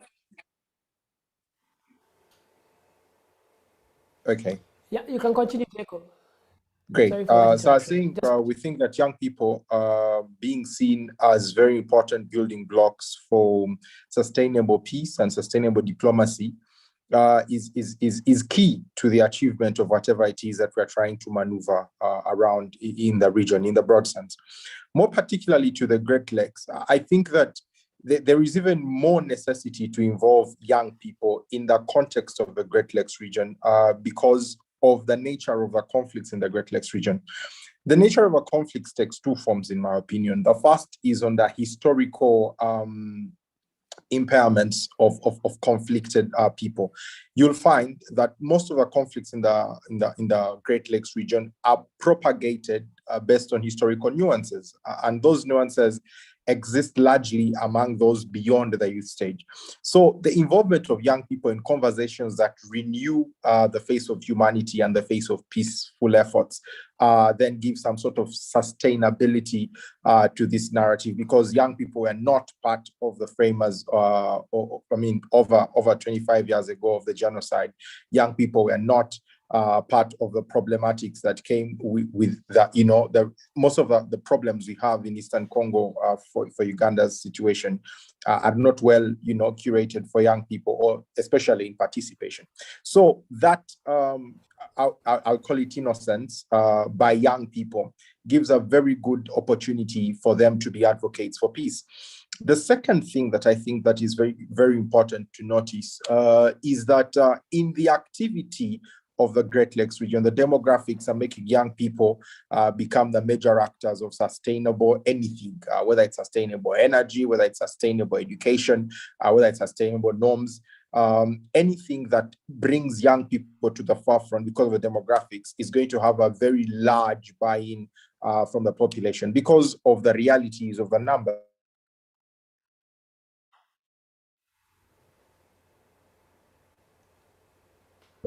And this project makes that this is very clear as it starts out. So about this, I'm looking forward to the conversations. What I'm looking forward to is how this procedure ties up with the challenges that were recognized in the reports by the International Conference on the Great Lakes, and how we can move forward with trusted bodies like the UN Committee of Experts presenting reports that were not trusted by the Security Council. I think that for me is a conversation that we need to go around, the conversation around facts in the area, the conversation around how to treat history, and the conversation around how to move forward as one people. Thank you. Thank you so much, Jacob. That's a very powerful rejoinder to this conversation. And I want to bring in Doreen Nyanjura now. Jacob talks about history. Jacob also talks about facts coming into the debate. You preside over a Kampala capital city where a lot of young people live and work, but they're getting the short end of the stick in terms of employment. A lot of the anxieties that we see of young people are the very anxieties that lead to the instability that denies peace and development of the Great Lakes region.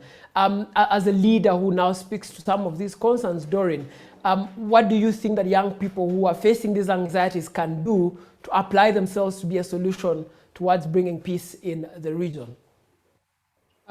Thank you so much, Raymond. First of all, conflicts affect the young people in more diverse ways as compared to other people in our society. It destroys livelihood, dims other bright futures, and creates fear and uncertainty in our minds. Both governments, the rebel groups, militants never recruit the old, they recruit the young. And in case of armed conflict, it is the young people who are at the forefront. They are the ones who are usually crushed, either way, whether it's the government or the rebels. Yet in most cases, they are forcefully recruited or brainwashed into participating in these conflicts.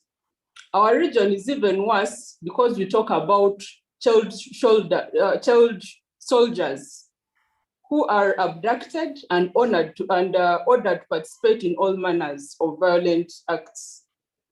So in order for us to reverse this situation, we must first interrogate the historical factors that cause these conflicts and also understand the current factors that continue to fuel these conflicts. In my opening remarks, I already hinted on the fact that the Great Lakes region has been peaceful had been peaceful not until 150 years ago, when Africa was partitioned. And interestingly, one of the countries in the Great Lakes region with high biodiversity, water, minerals, was taken as a property of one of the kings, the King of Belgium, King Leopold, who during his reign, we saw very many people killed, and we actually lost more people than we have lost in today's conflict. We need to ask ourselves, what is this conflict about? And for me, I think this conflict is about the scramble for natural resources that are in this region and nothing else. If it is not dealt with, it's not even just about the foreigners, but even our African leaders are really greedy. For example, Uganda, who should be a good neighbor to Congo, entered Congo claiming to help.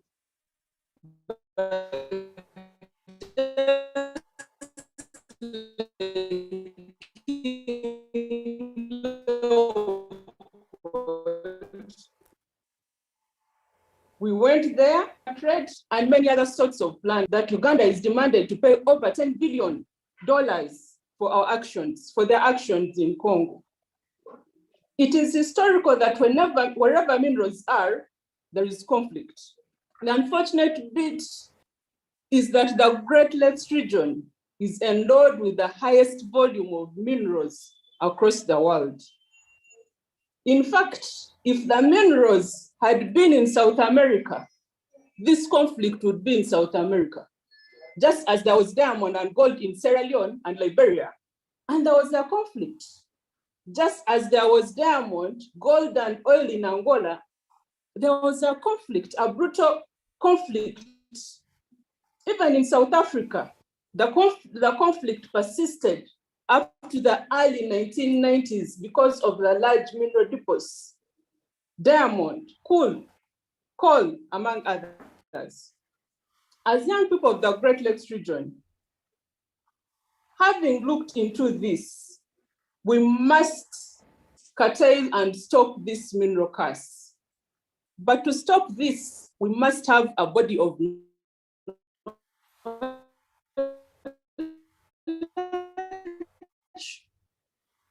fight for good governance as a strong voice.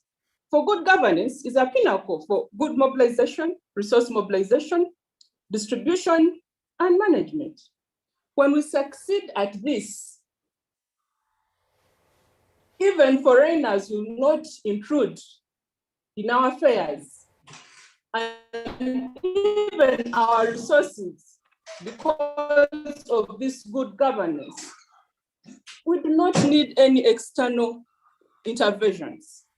And I'm happy that today we are trying to broaden our knowledge, because without knowledge, for example, for a very long time, we're given a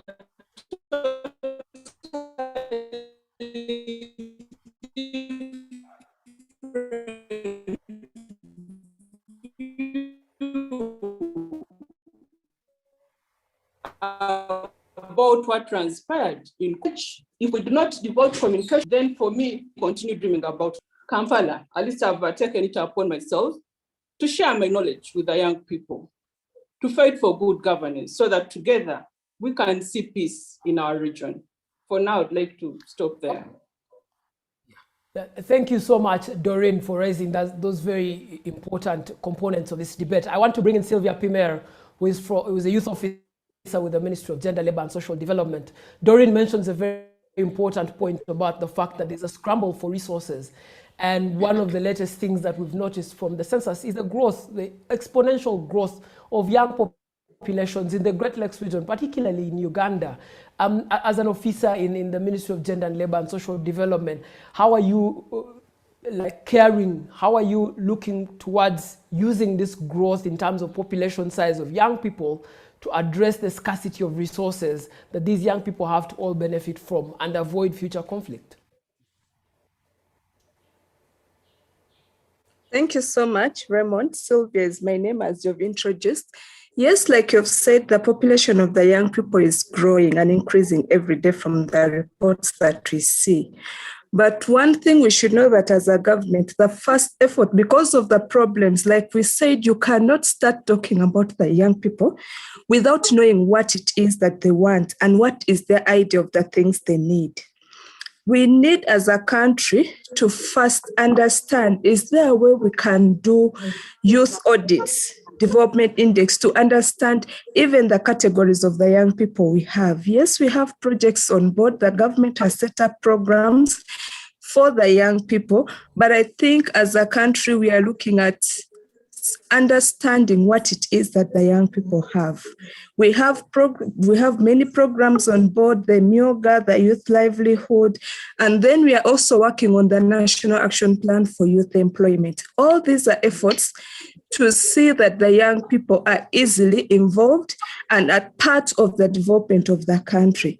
But even as that, the problems for the young people, these elections exposed us as a country that we are not prepared. The young people are not happy with what is being done. We are coming with a National Youth Service Scheme. It is still for approval. This we hope that the young people from their villages, right from primary, secondary, and up to S6, the S4 and university level, are involved in small activities within the communities. Because then we have a problem of when the young people have finished university, you're asking for level of experience. But this service scheme, the things they will do will form part of that. And also the service scheme will help the young people have love for their country. They will understand their communities better. They will be able to develop local solutions to the problems that they're facing within. Yes, Doreen, Honorable talks about the resources, the oil that is coming, but that's why I said we need to do an audit. In the oil that is coming, what are those qualifications needed? I was surprised when they said in Uganda, only one person could even drive the trucks that are needed within the fields, because then those audits would inform part of the skilling that is done for the young people so that they partake of the opportunities within across the value chain. Thank you. Thank you so much, Silva. I see that the hand of Elizabeth is up. So Elizabeth, you now have the floor. You can go ahead and make your comments and remarks.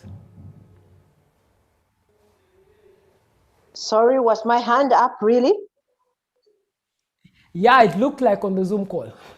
But maybe to ask you a more direct question, Elizabeth.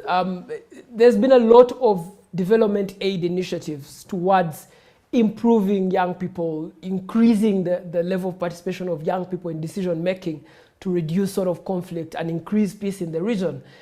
What's different about this project? What makes this one stand out? What does the EU value about this particular project that they think this could be the bullet point that drives peace in the region?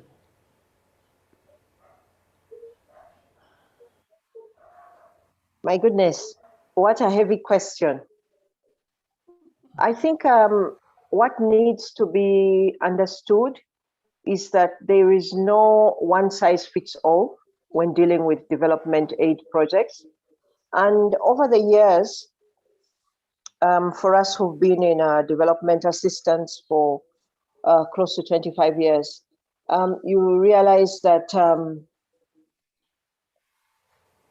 it's a two-way. It's a two-way thing, really. This project, like many other projects that are actually running concurrently with it, is addressing very specific categories of young people in Eastern Africa. Of course, we are particularly interested in, for the delegation in Uganda, we are particularly interested in those in Uganda. And there are different components of corporate governance, dialogue, among other activities. I can't say it is the one that will fix the issues of young people, but I believe, and we believe in the EU delegation, that it will make a significant contribution to start or improve a process that already exists. I think if to borrow a leaf or a little bit from what the poet expressed. There is a lot of, a large part of the success of the project actually depends on the beneficiaries and their host countries. This we cannot run away from. The poet talked a lot about the elected. He said, once the people are elected, then that's the last time you hear of them. I think it's good that we have people that are elected to public office also participating in this meeting. I think it's important for elected leaders to recognize that they're really very powerful and that they can genuinely mobilize young people for genuine development, and not necessarily for votes, but for real development. It can be whether at community level, whether you're elected at an LC3 level or a parish level, you can make a contribution as an elected leader. And many times the young people actually feel largely let down, not by the development aid, but really the elected leaders. Although at times, you know, the accusation is that those giving development assistance are aligning with leaders that are not delivering, etc. I think really we need this time to encourage our elected leaders to step out and, you know, do a bit more. It may be not just talking. You may need to appear maybe in community initiatives, voluntary activities with young people to actually try to spur something different. But again, coming back to the project, this project complements the work already existing with other projects, because every project before it's approved, we try to see where it balances and how it complements. It does complement a lot of the activities already ongoing and initiatives to do with peace building and security. And maybe one thing that I need to really underline is initiatives like this are usually accompanied by initiatives in skilling and employment creation. Because obviously, as you've had the Deputy Lord Mayor speak, and you've also had from Sylvia Pimer, a lot of the problems related to insecurity are linked to livelihoods and incomes. So once youth are not gainfully engaged, then there is always a risk, whether it's in the urban area or in the rural area. I don't want to sort of bias the discussion in one direction. Let me just emphasize that this project is a contribution. It's not the magic bullet, as you say. It is a contribution and it complements other EU initiatives. I thank you. Thank you so much, Elizabeth, for that. And I want to now put Jacob Eyero on the spotlight because he's one of the elected officials on this platform. Jacob Eyero, what role do you think that young elected leaders have to play in making sure that projects like the one that just got launched today succeed in making the Great Lakes a region for peace and development in Africa and the world at large?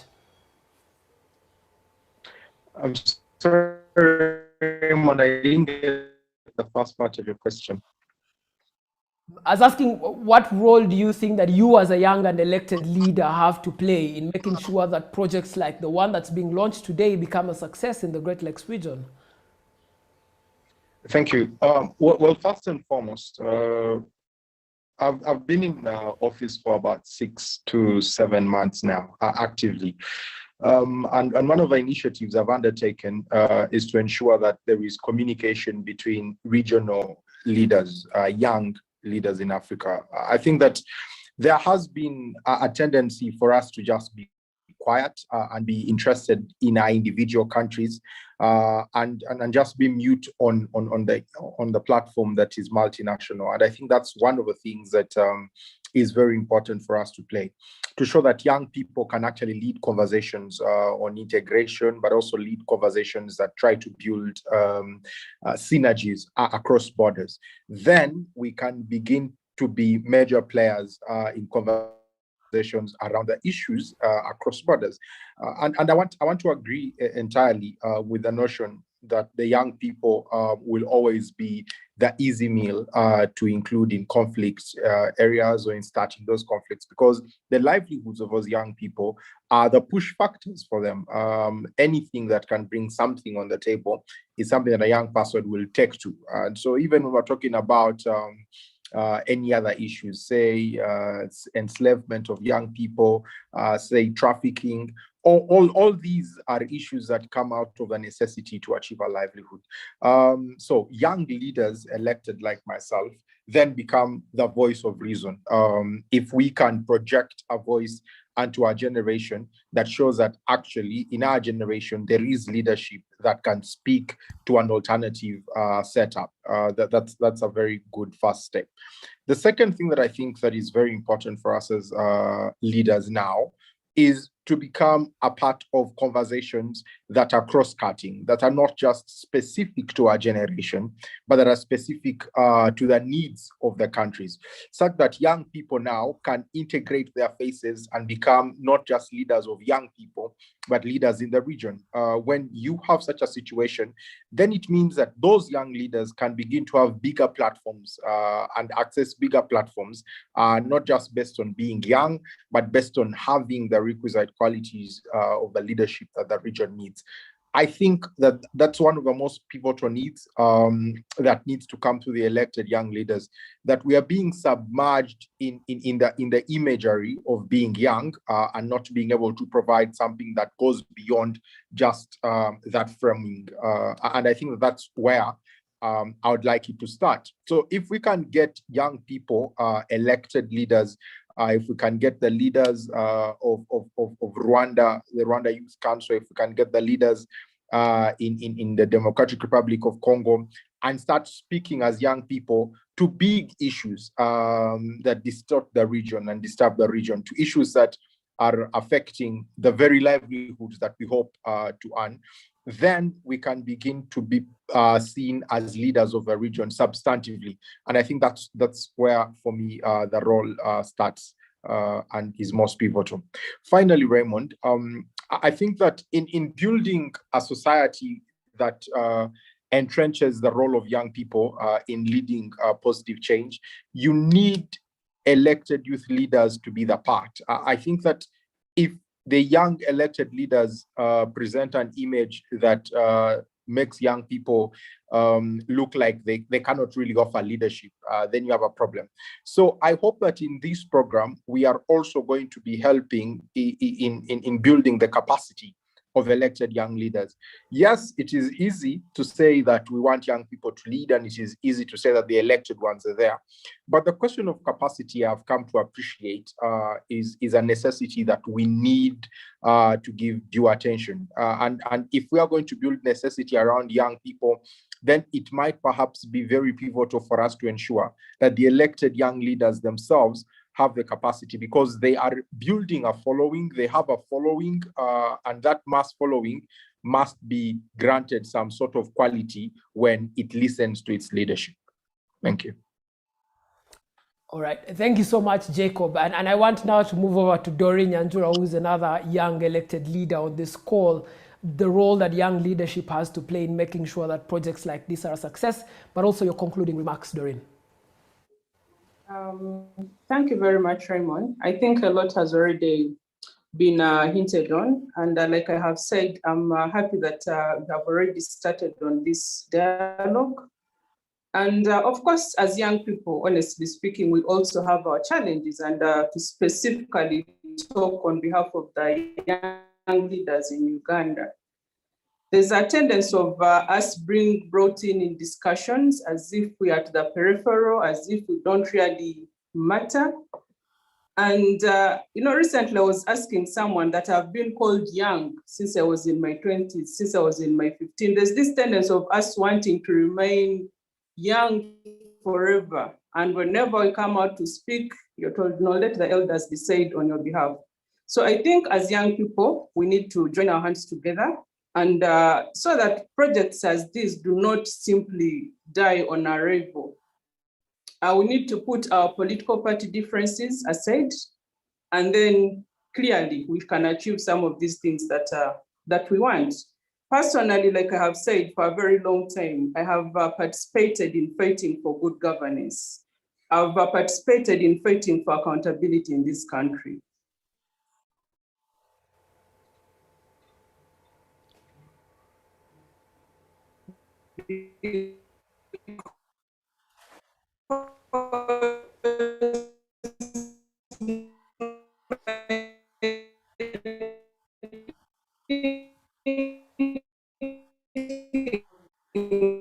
Is if we do not have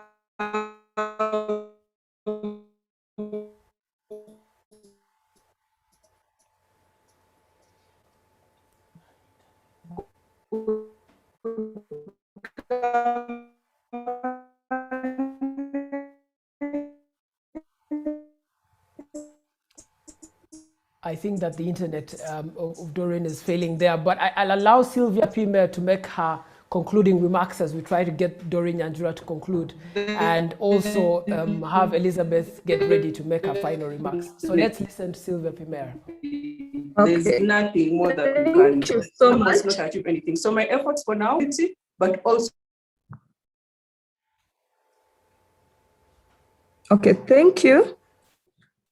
Thank you so much. Mine is just for the conclusion is that when you're talking about that dialogue, that's I wanted to add in some points. Normally, when we are talking about intergenerational dialogue, we have a challenge of bringing in 50 people who are beyond the age bracket and like 10 representatives of young people. But my thinking is that with this project, to have meaningful dialogue, can we go beyond the normal?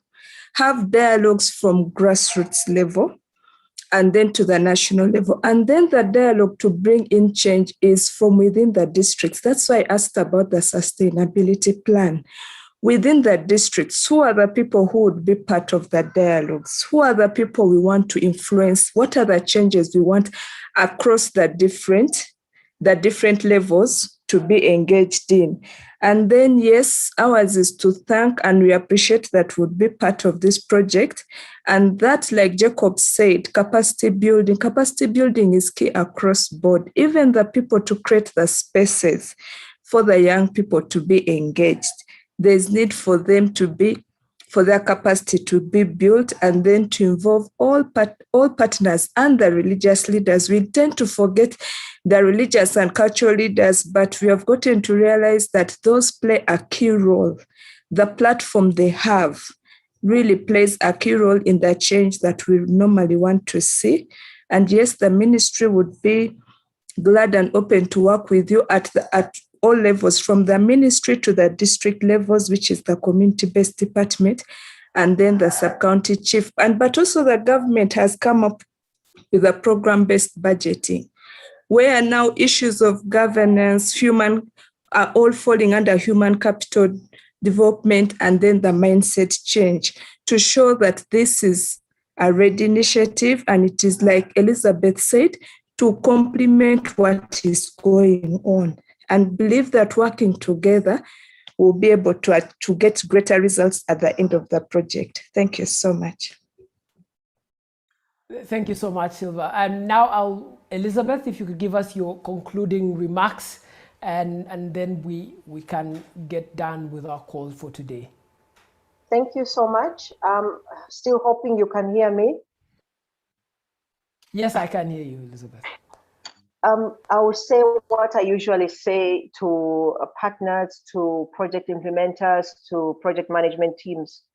I will ask that the project management team really listens to the stakeholders, and where necessary, if there is a need for change in a couple of activities, that this be considered. And with projects, like I said, some of us have been implementing such projects for nearly 25 years. Where there is a need for adjustments and changes, this needs to be discussed and put on the table and possibly considered. Nothing is cast in stone, maybe except the budget. So I think we need to be careful. Already we've had, about participation and inclusion of many other stakeholders, and ensuring that all voices are heard. So we cannot not take this serious. For me, that is one of my final remarks. And finally, I wish you all the best. Happy or good implementation. I thank you. All right. Thank you so much, Elizabeth, for those concluding remarks. I just want to ask everyone on the call now to just switch on your video for a short 1 minute so that we can take a group photo for everyone that's been joined on the call. And after we take that group photo, we can then say goodbye and watch a final launch video of this project. Thank you so much for staying with us. It's been a good 3 hours of conversations. Thank you so much to our partners, the European Union, Konrad Adenauer Stiftung, Leo Africa, Cornerstone Development for Africa, the government of Uganda, the Kampala Capital City Authority. Thank you so much, everyone who's been on this call. And now I think that that's the picture that we're going to take. I see that everyone's camera is now turned on. If you could just smile so that we can capture you smiling in this Zoom picture. This is the new world that we have to be forced to live with now, since we don't have group pictures anymore. Exactly. That should be it. All right. Thank you so much, everyone, for joining us and being part of this conversation. We'll leave you with a short launch video. Have yourselves a good day.